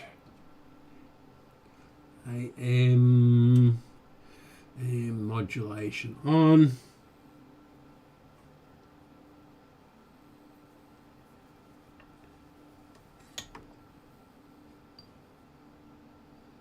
No. Not a sausage.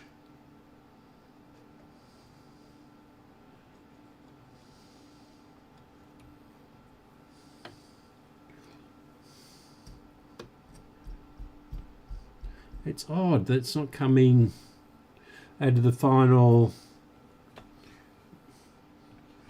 or the one from second from last valve. And I know this one's a good valve, unlike the other one.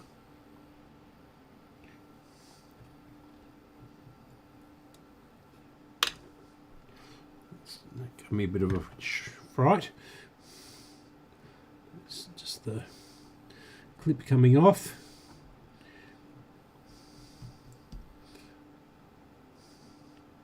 No, odd. Okay.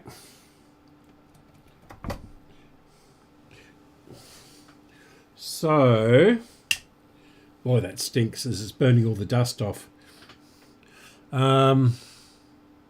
Okay, I'm going to go and get a drink and go and have a tinkle. And I'll be back in about 5 minutes. I'll put the other thing on, the music on, and I'll be back.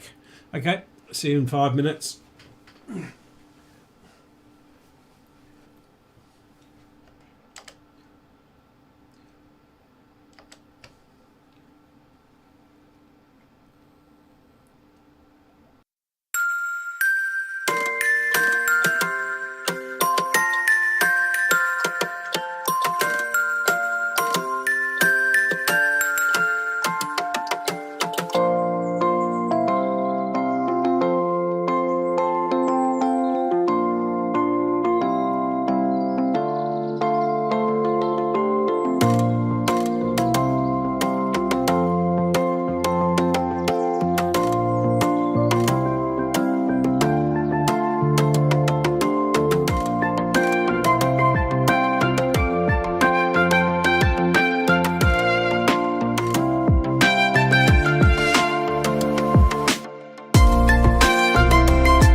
Okay, I'm back. Is anyone still here? Because it went black then. Yeah, I'll just go to the loo.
Okay, so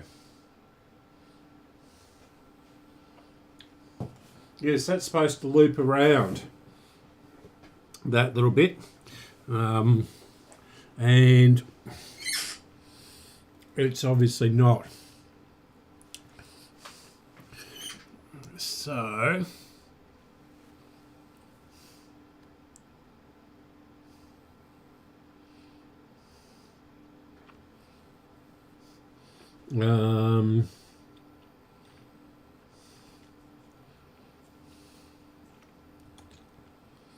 right.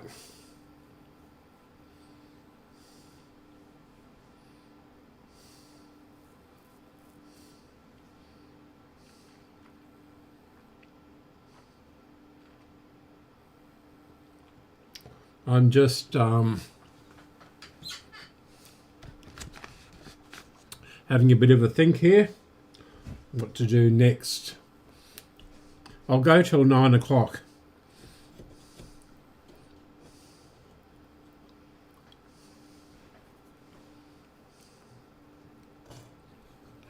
I think we might have lost a couple of people then.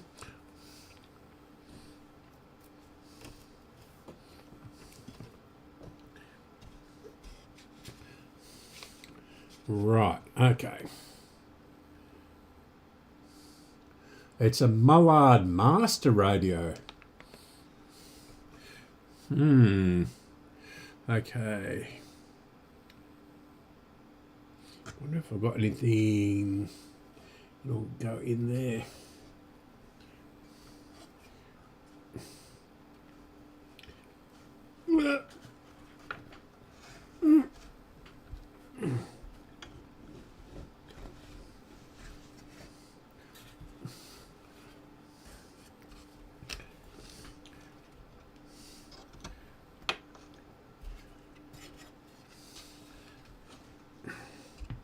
I know they started to make these directly after the war as well.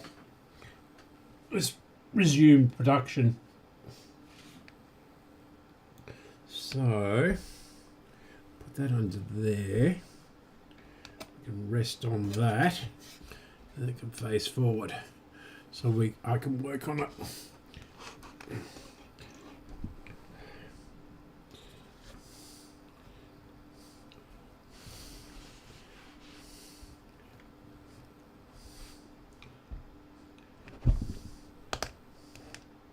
No, it still wants to collapse down that way. Yeah, it's just too heavy for the bits and pieces I'm jamming underneath it. There's the other block.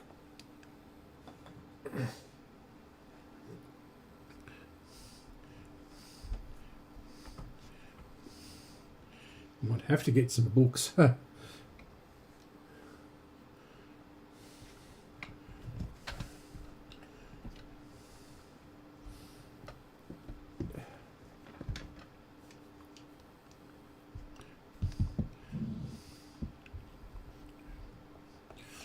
Okay.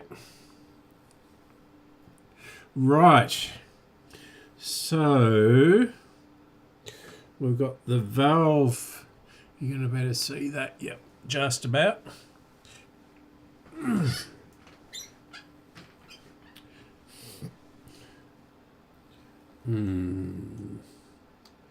Okay. Now, so we'll start down here. We'll check our resistors. So that is that valve. And we'll check. Ooh, what's that underneath there? Ooh, that is not good. That has leaked everywhere.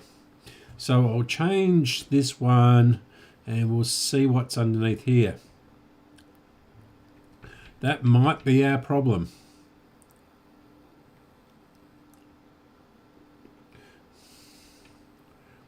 So what value is that?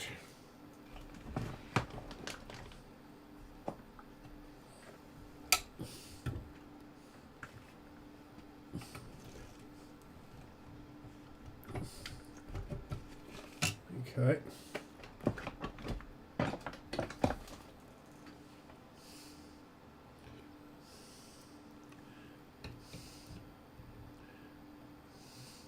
Uh, 0.02.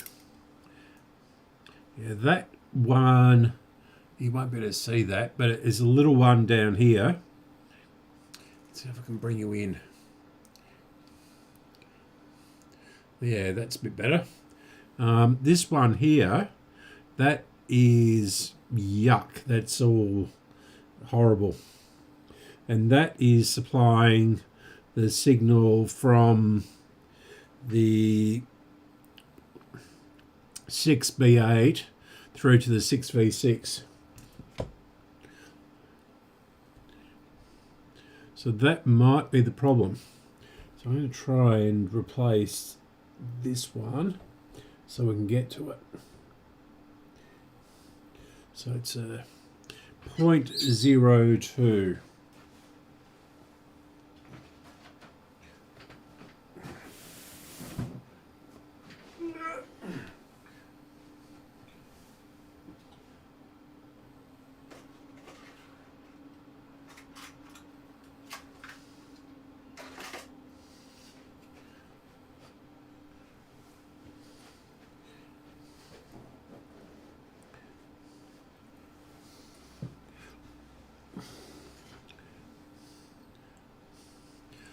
Okay. Move those out of the way. Where are we connected to? Can't see. This is a bit of a muddle down here. I'm going to have to chop that off, I think.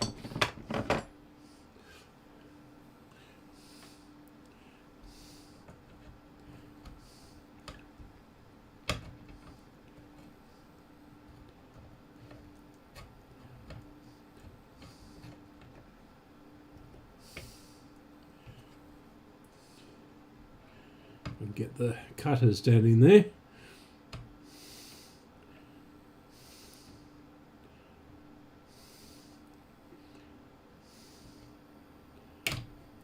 Okay.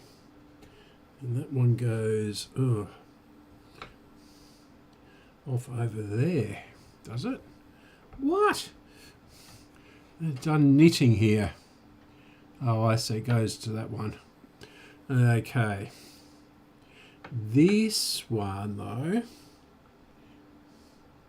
don't know what that is. It's on the same terminal as this one we're replacing. Now, where's the...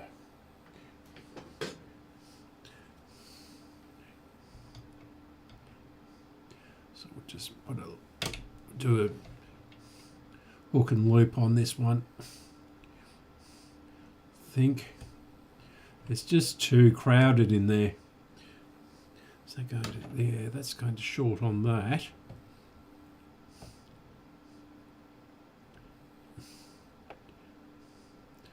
it's the same connection, isn't it?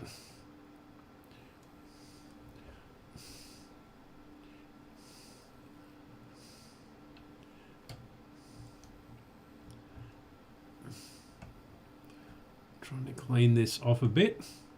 It's got all muck all over it from the other melted cap.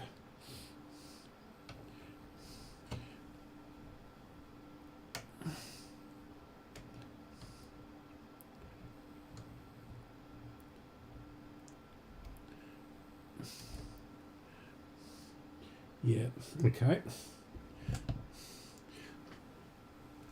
Fire up the soldering iron. I shouldn't have done that. I should have put the other tip on it. I always forget to do that.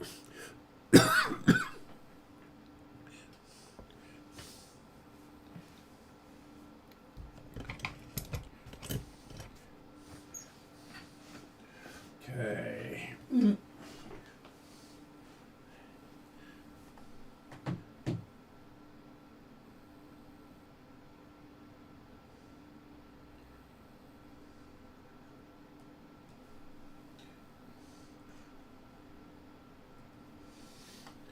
Right. Okay.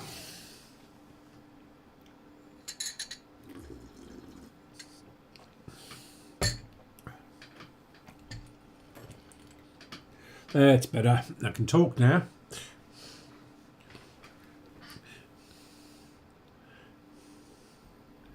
Now, that is going to be tricky.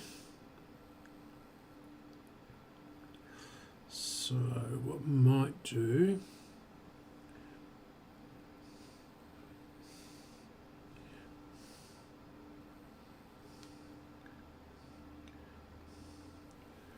Tricky, but not impossible.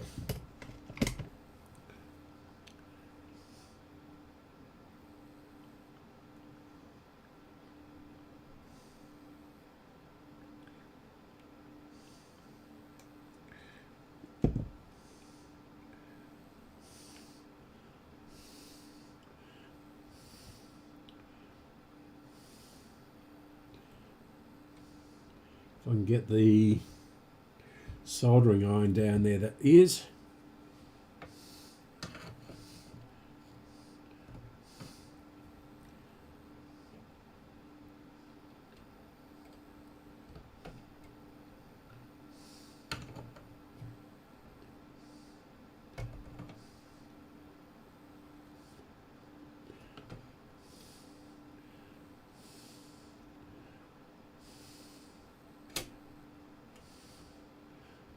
Down there.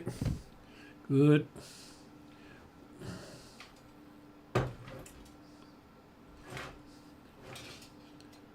No.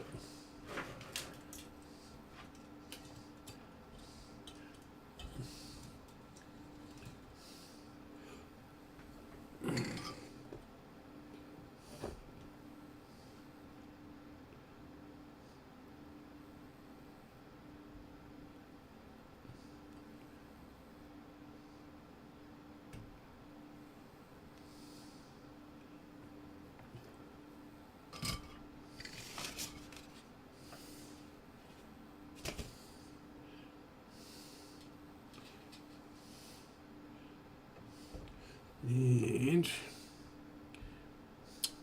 I just can't get that out of the way. And I'm going to check that resistor too while I'm in here.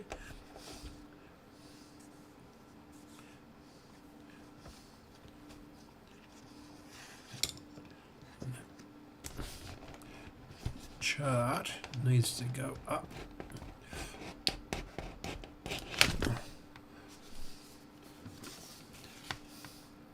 There, what's left of it. I need to print another one of those off.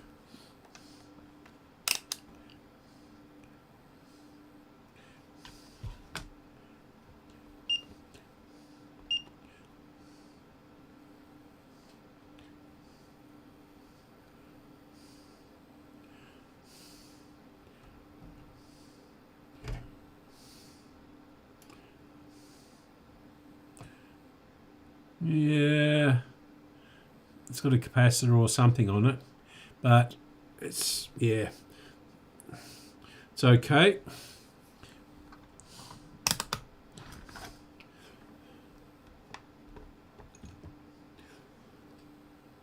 Oh, we've got another capacitor up here too. Yeah, that looks reasonably modern actually. It's got a clear plastic sleeve over it.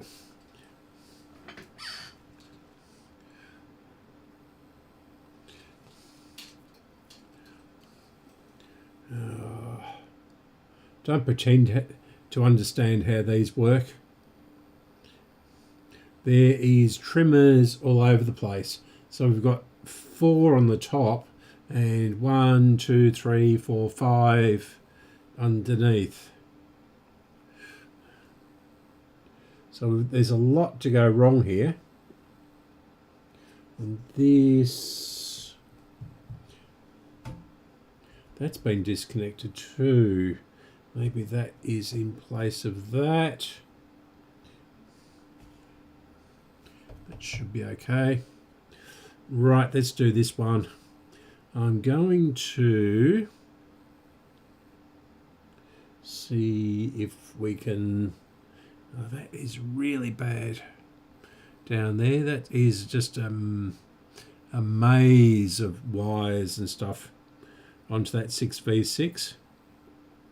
So there's 1, 2, 3, 4, 5, 6 connections to one of the pins on the 6V6.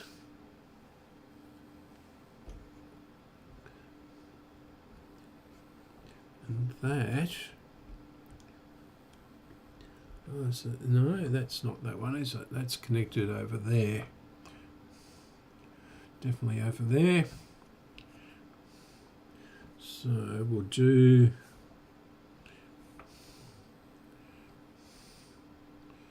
Yeah. Okay.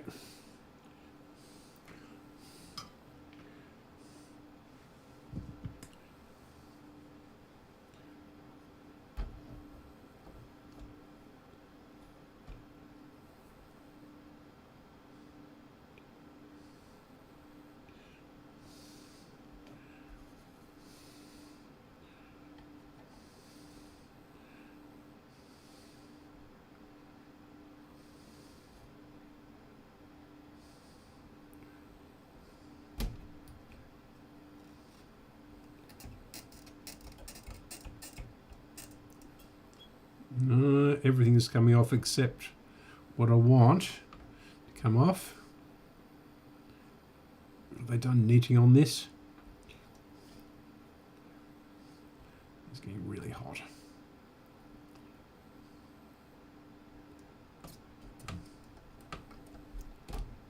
There we go. Wow. That is going to be burning hot. And we might as well measure that resistor while we're at it.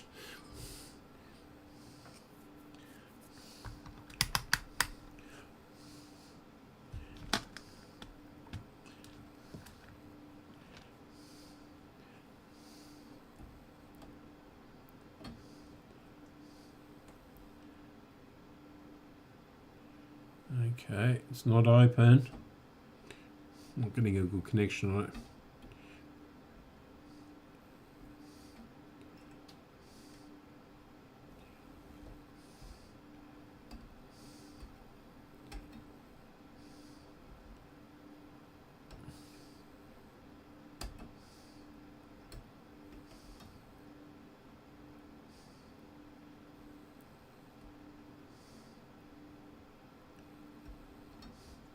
That. Yeah, no, that's all right. Just couldn't get a very good connection on it. Okay.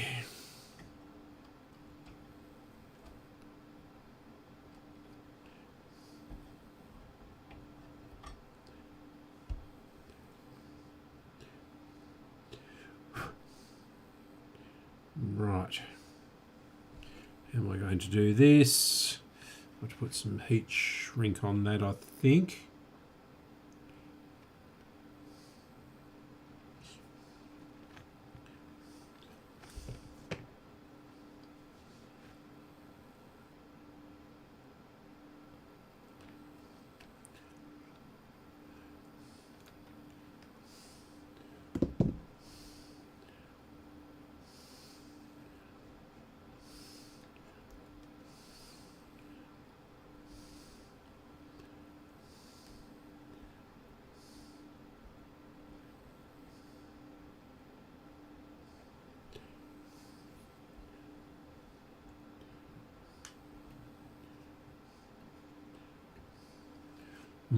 Trim that down a bit.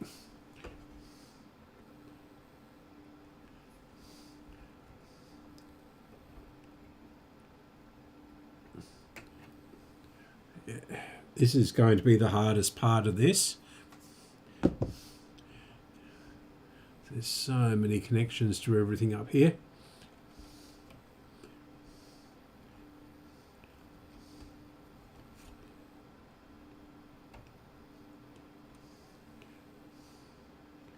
And some of these leads are rusty and things like that.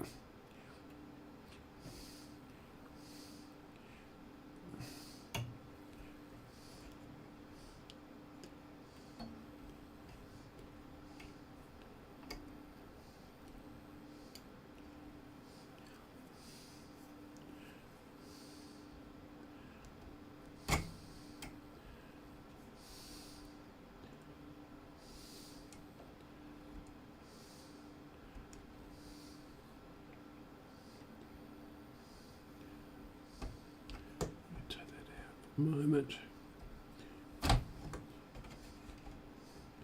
Can't see what I'm doing now. I haven't got a hole in there yet.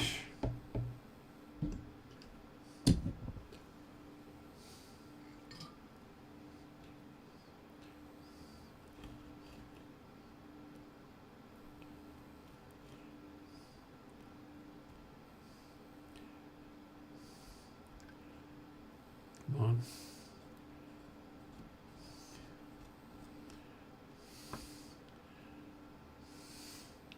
Almost got a hole there.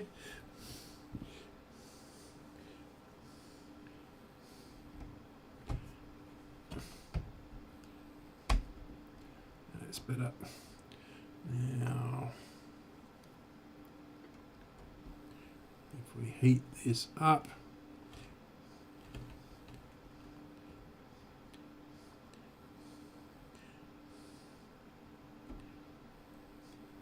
yep, that one's in there. Now, and we'll put the capacitor on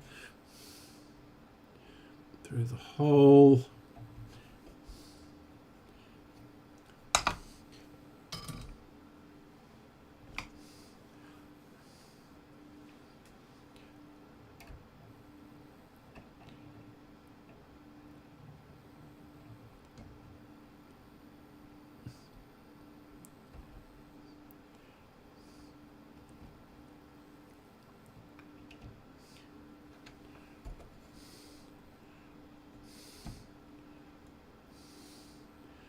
Right, fingers crossed.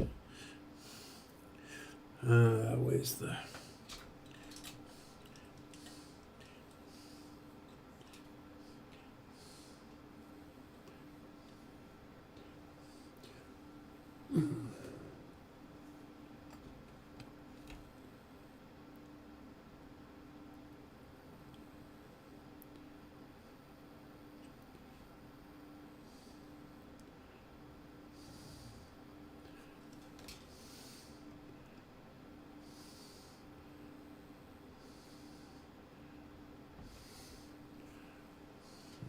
Try putting a bit of solder down here as well. Don't touch that horrible capacitor there.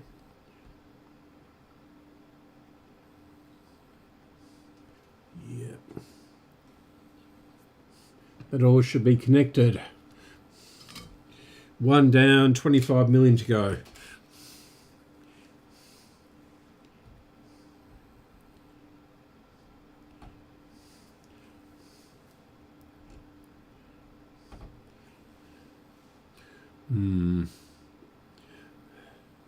Right.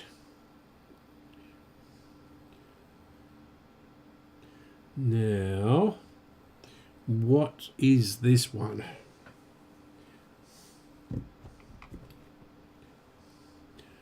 To very carefully scrape this back so I can read it. Okay, high seal. Where's it? Something. Rag.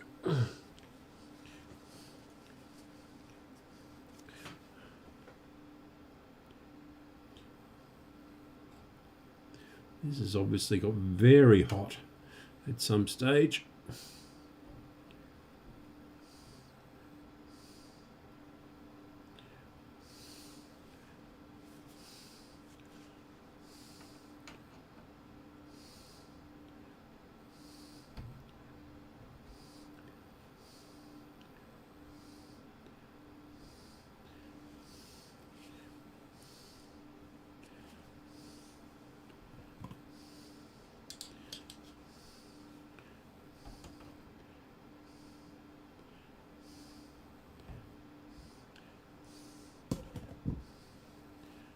Yeah.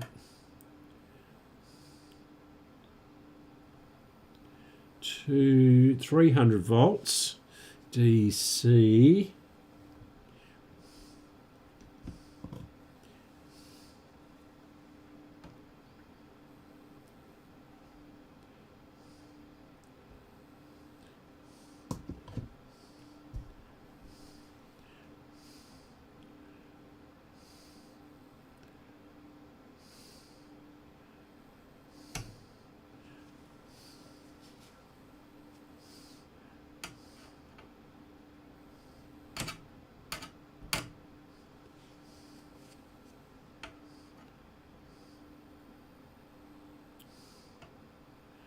Okay, so microfarads.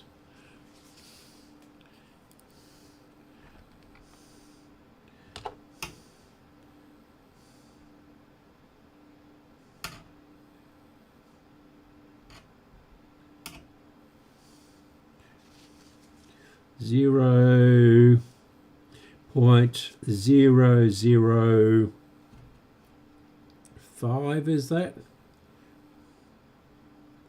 Yeah, 5. So it's a 005. Wow, that has been really hot. Wonder if that one's completely open.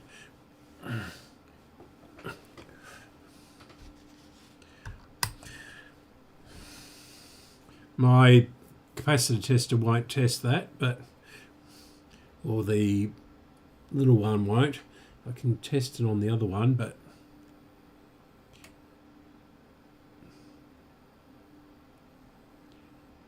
yeah, there's nothing there. Dead as a doornail. Oh no. Something then. What's it connected to? This one.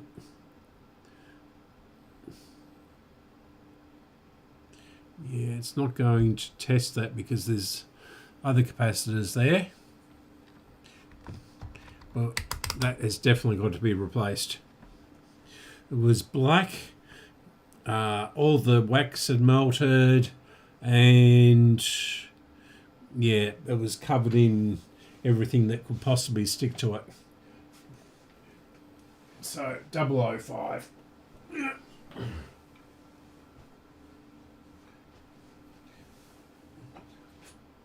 0047.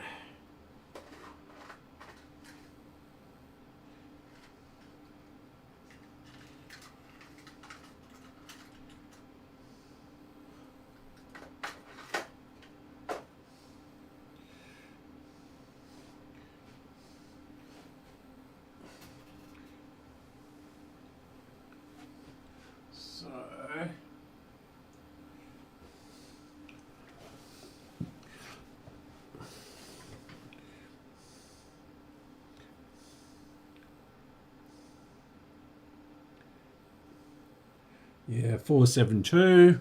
So we'll put this one in. This is going to be relatively straightforward.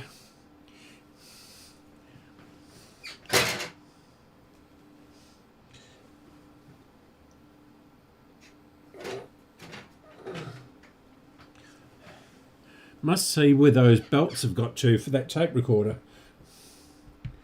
I started a couple of weeks ago.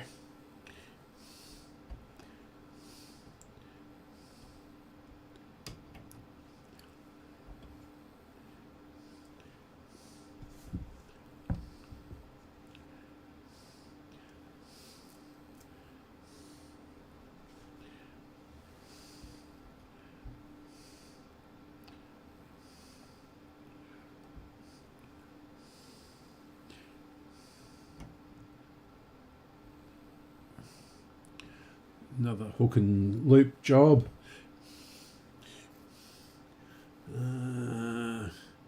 So if we put that short down there and then over to there, will that reach? Yep.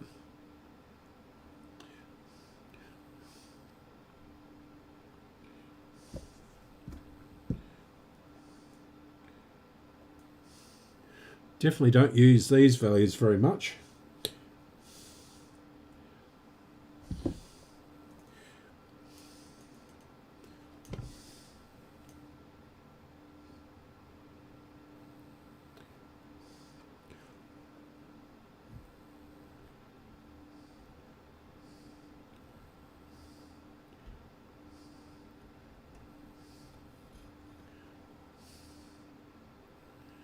That's for sure.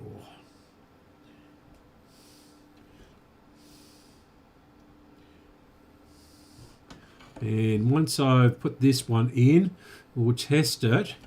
And if it still doesn't work, then I'm giving up for the evening. Now that I'll need to change at some stage, so I'll put that over there. Give that a bit of room to move.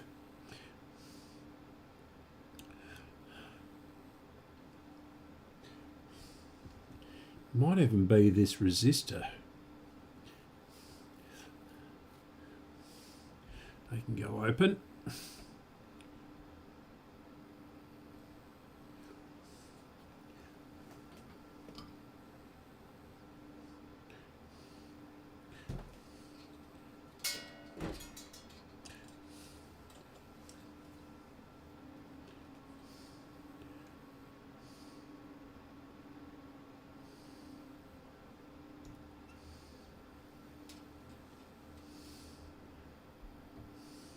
Good.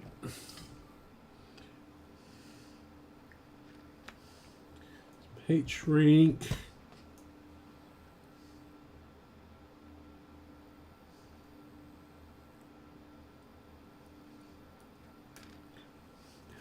Is that long enough? Don't know that's long enough.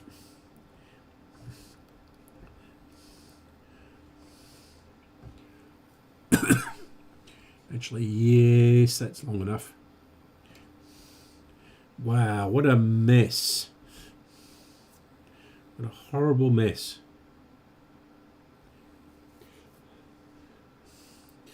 In that bunch of wires there.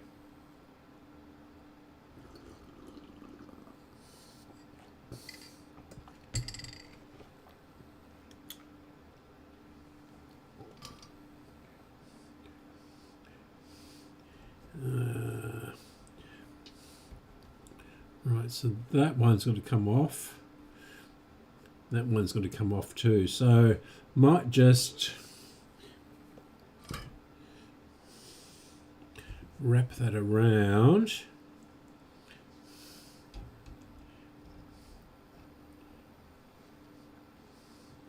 Existing stuff.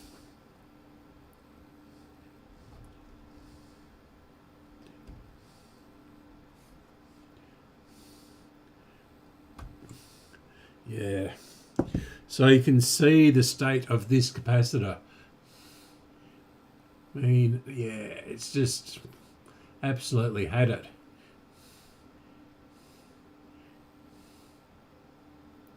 Not good at all. In fact, that's one of the worst I've seen in a long time.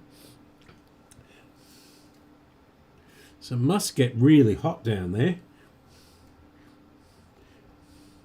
We'll put that around here temporarily.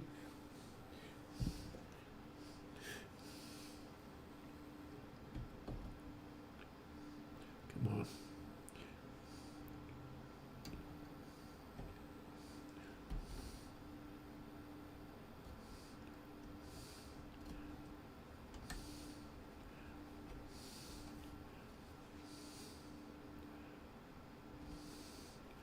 And this is absolutely no guarantee it's going to work, but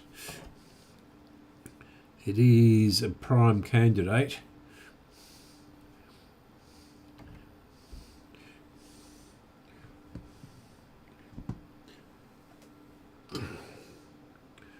And yeah.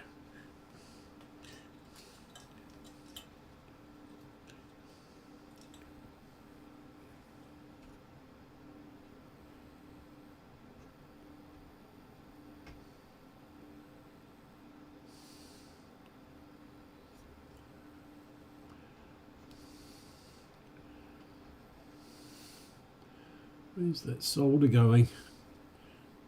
There we go.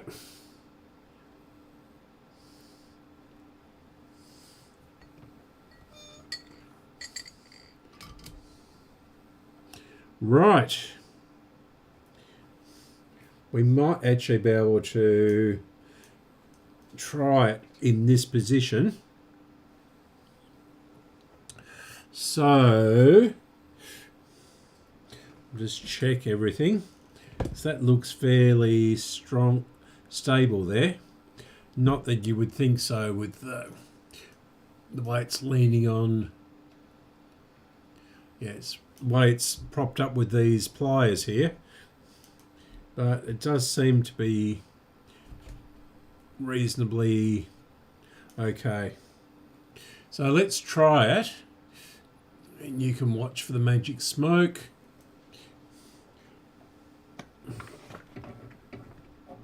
And then I'm actually going to give up for the evening.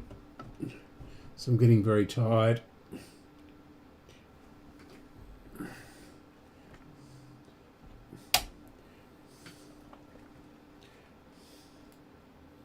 So I'm standing well back.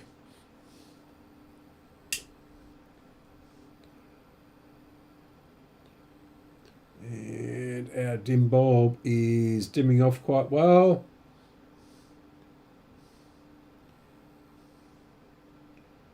It's about right. A little bit bright, but that's okay.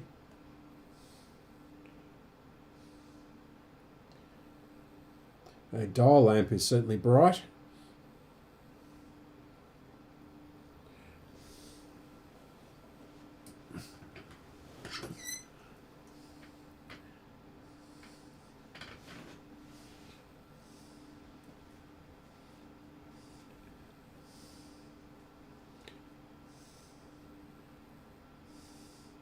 Still nothing on that.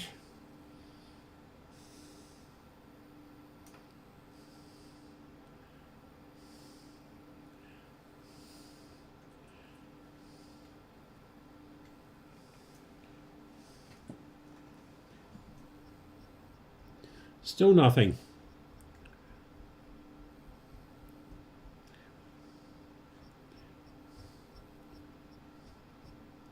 Yeah. Interesting.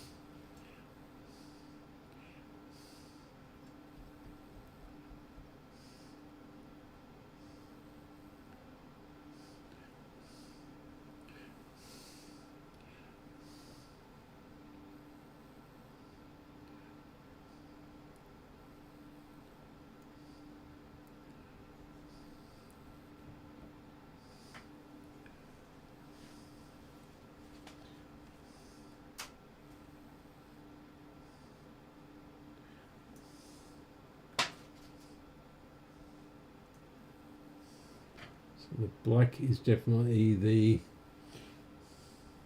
earth.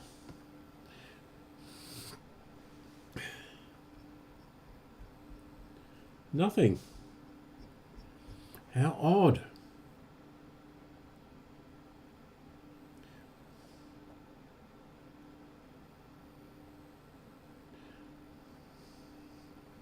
Yeah, interesting. Wonder. It's not the valve, it's not the 6V, it's not the 6B8. So we replace that. It's not the 6V6 because we are getting sound out of it.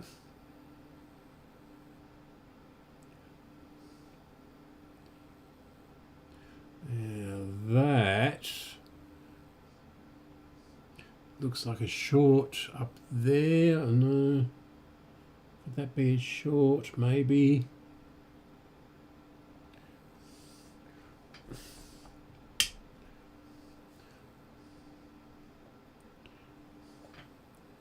It's just an earth down there. Although, no, that's not an earth. That's something else. Let's switch. There's a lot of, yeah.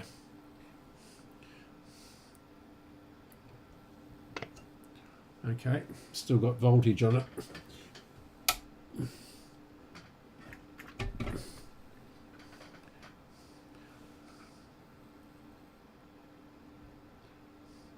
Now that is interesting, because that is quite a way back through the set.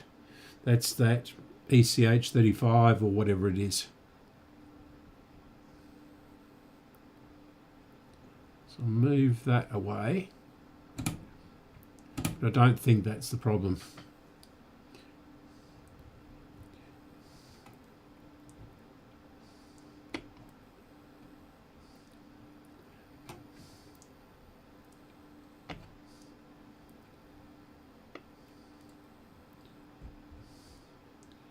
It's still got voltage in it.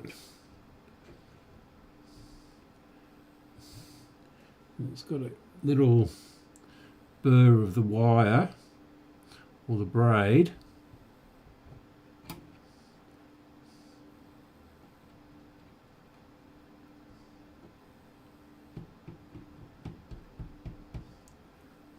Okay, so that one has died down. We should be getting something down here. And I can't even access the pins because there's all sorts of rubbish over them. I'll try that. Then I'm giving up.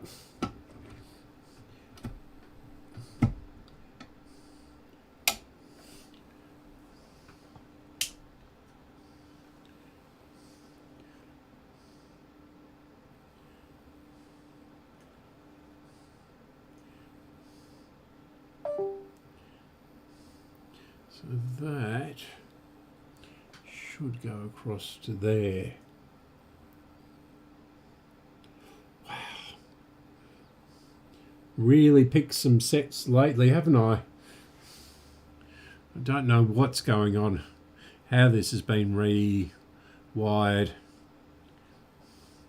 Okay, an insulated screwdriver.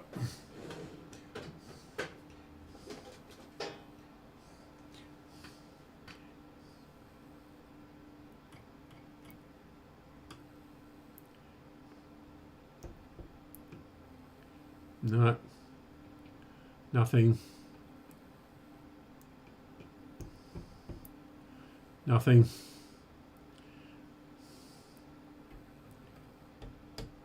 Nothing. Nothing. Are we getting anything on the volume control wiper? Nothing. Interesting. And that one goes down to there. I can't touch the other terminal on there.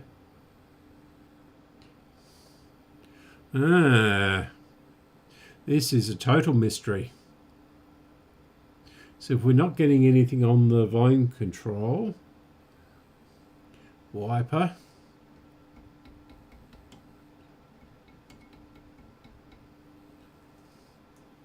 yeah. Why does it go from a... Yeah. I don't know. Okay. I'm turning this off and I'm giving up for the evening.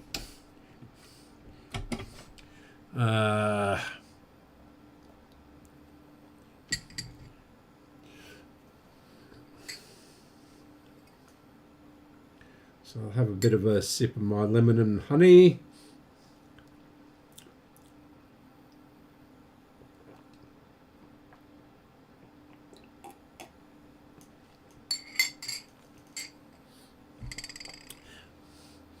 Yeah.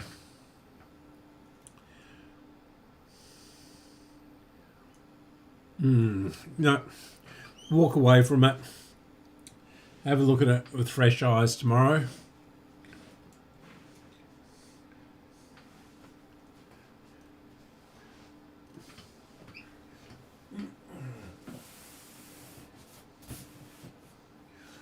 Okay.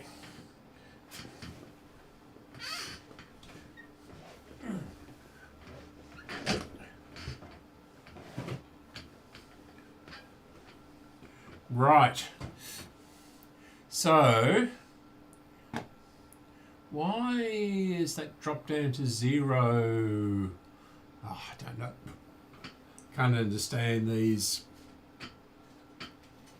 YouTube things.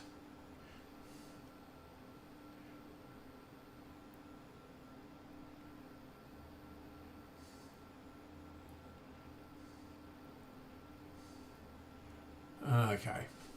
All right. So let's have a look at what Graham is doing tonight.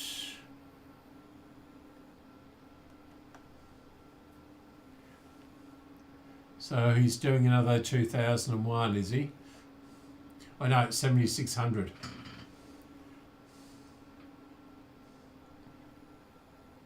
Ah, that'll be interesting. 11 p.m. Don't know whether I can stay up for that.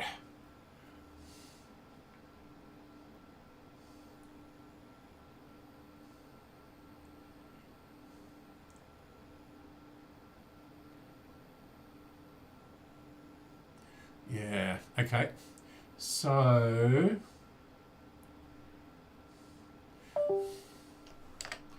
just what was his name? I can't remember.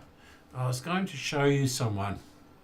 He's a bit droll and very negative, but he does do some fantastic repairs and he's so meticulous. I don't think I've got him on here. So let's have a look here.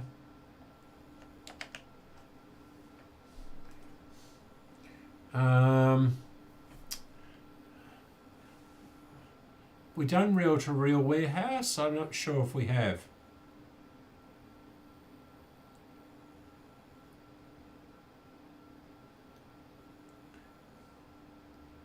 Yeah. So these are the sorts of trains that the heritage groups use. The K and J ones, and they did very, very little work before they were replaced by diesels. So they were the sort of the end of the line. So we ordered all these, and then they were replaced by the diesels really quickly. In some circumstances, 8 years. So yeah, I'm going to do that occasionally. Right, So let's have a look at Graham and see what he's doing. He's doing this. So one waiting, yeah, that'll be me. He's got his timer on yet.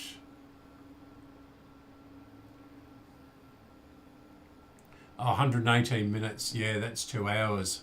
So yeah, definitely not going to last that long.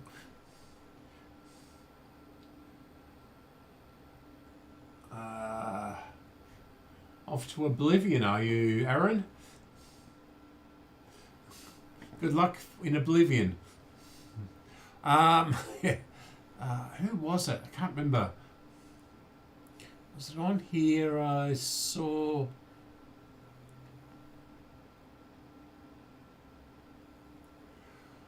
And he does things quite regularly too. I haven't looked at Whiteland restorations for ages either. Some of these are dead in the water.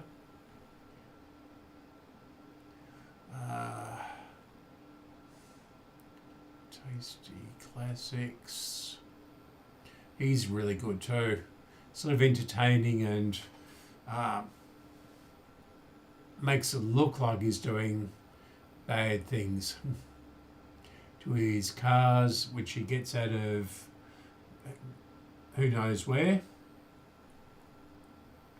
Is there anything up there? That might be one of his. Don't think so.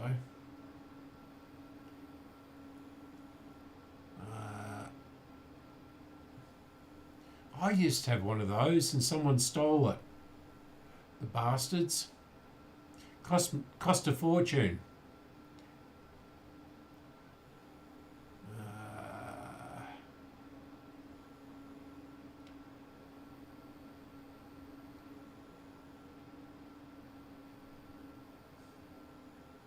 It's not spare part repair, although he's pretty good.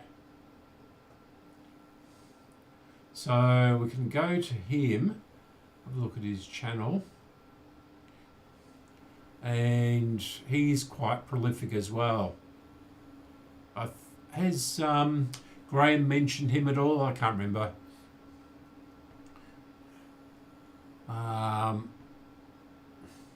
I don't watch him all that often, but the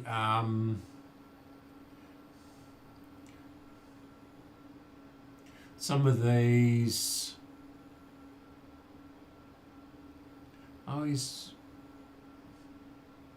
in Germany, is he, or something like that? So yeah, he does mostly CD players.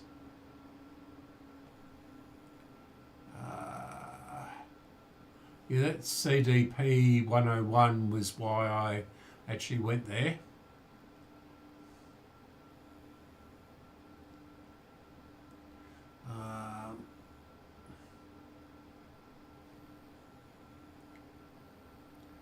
Yeah, I generally don't have much luck with CD players.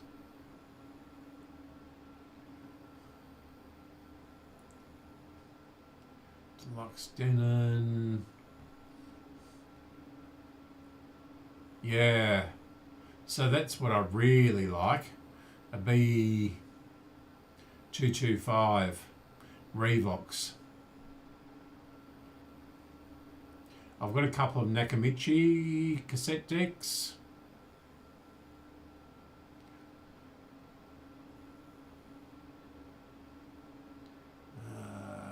Yeah, so it's got plenty of CD repairs and things like that. He's only been on here for 3 years, but he's got quite a few subscribers. He's got almost 30,000. I don't know quite what I'm doing wrong.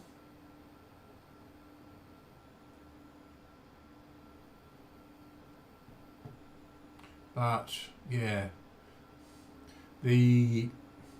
The logarithm doesn't like me, it never has. Even with my other channels. So anyway, that's that spare time repair. So he's well worth having a look at if you're into CD players. Yeah. And yeah. So I'm going to end this stream here. I almost said end it all here. End the stream here. And I won't be back next week on Sunday because we've got a special auction, and where are we? Let's go back to that. Where is that? No, I can have a look at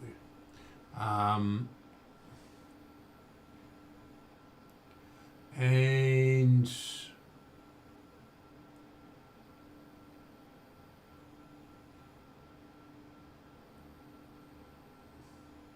I know. So that is Danish, is it? Pico Higher Buddy.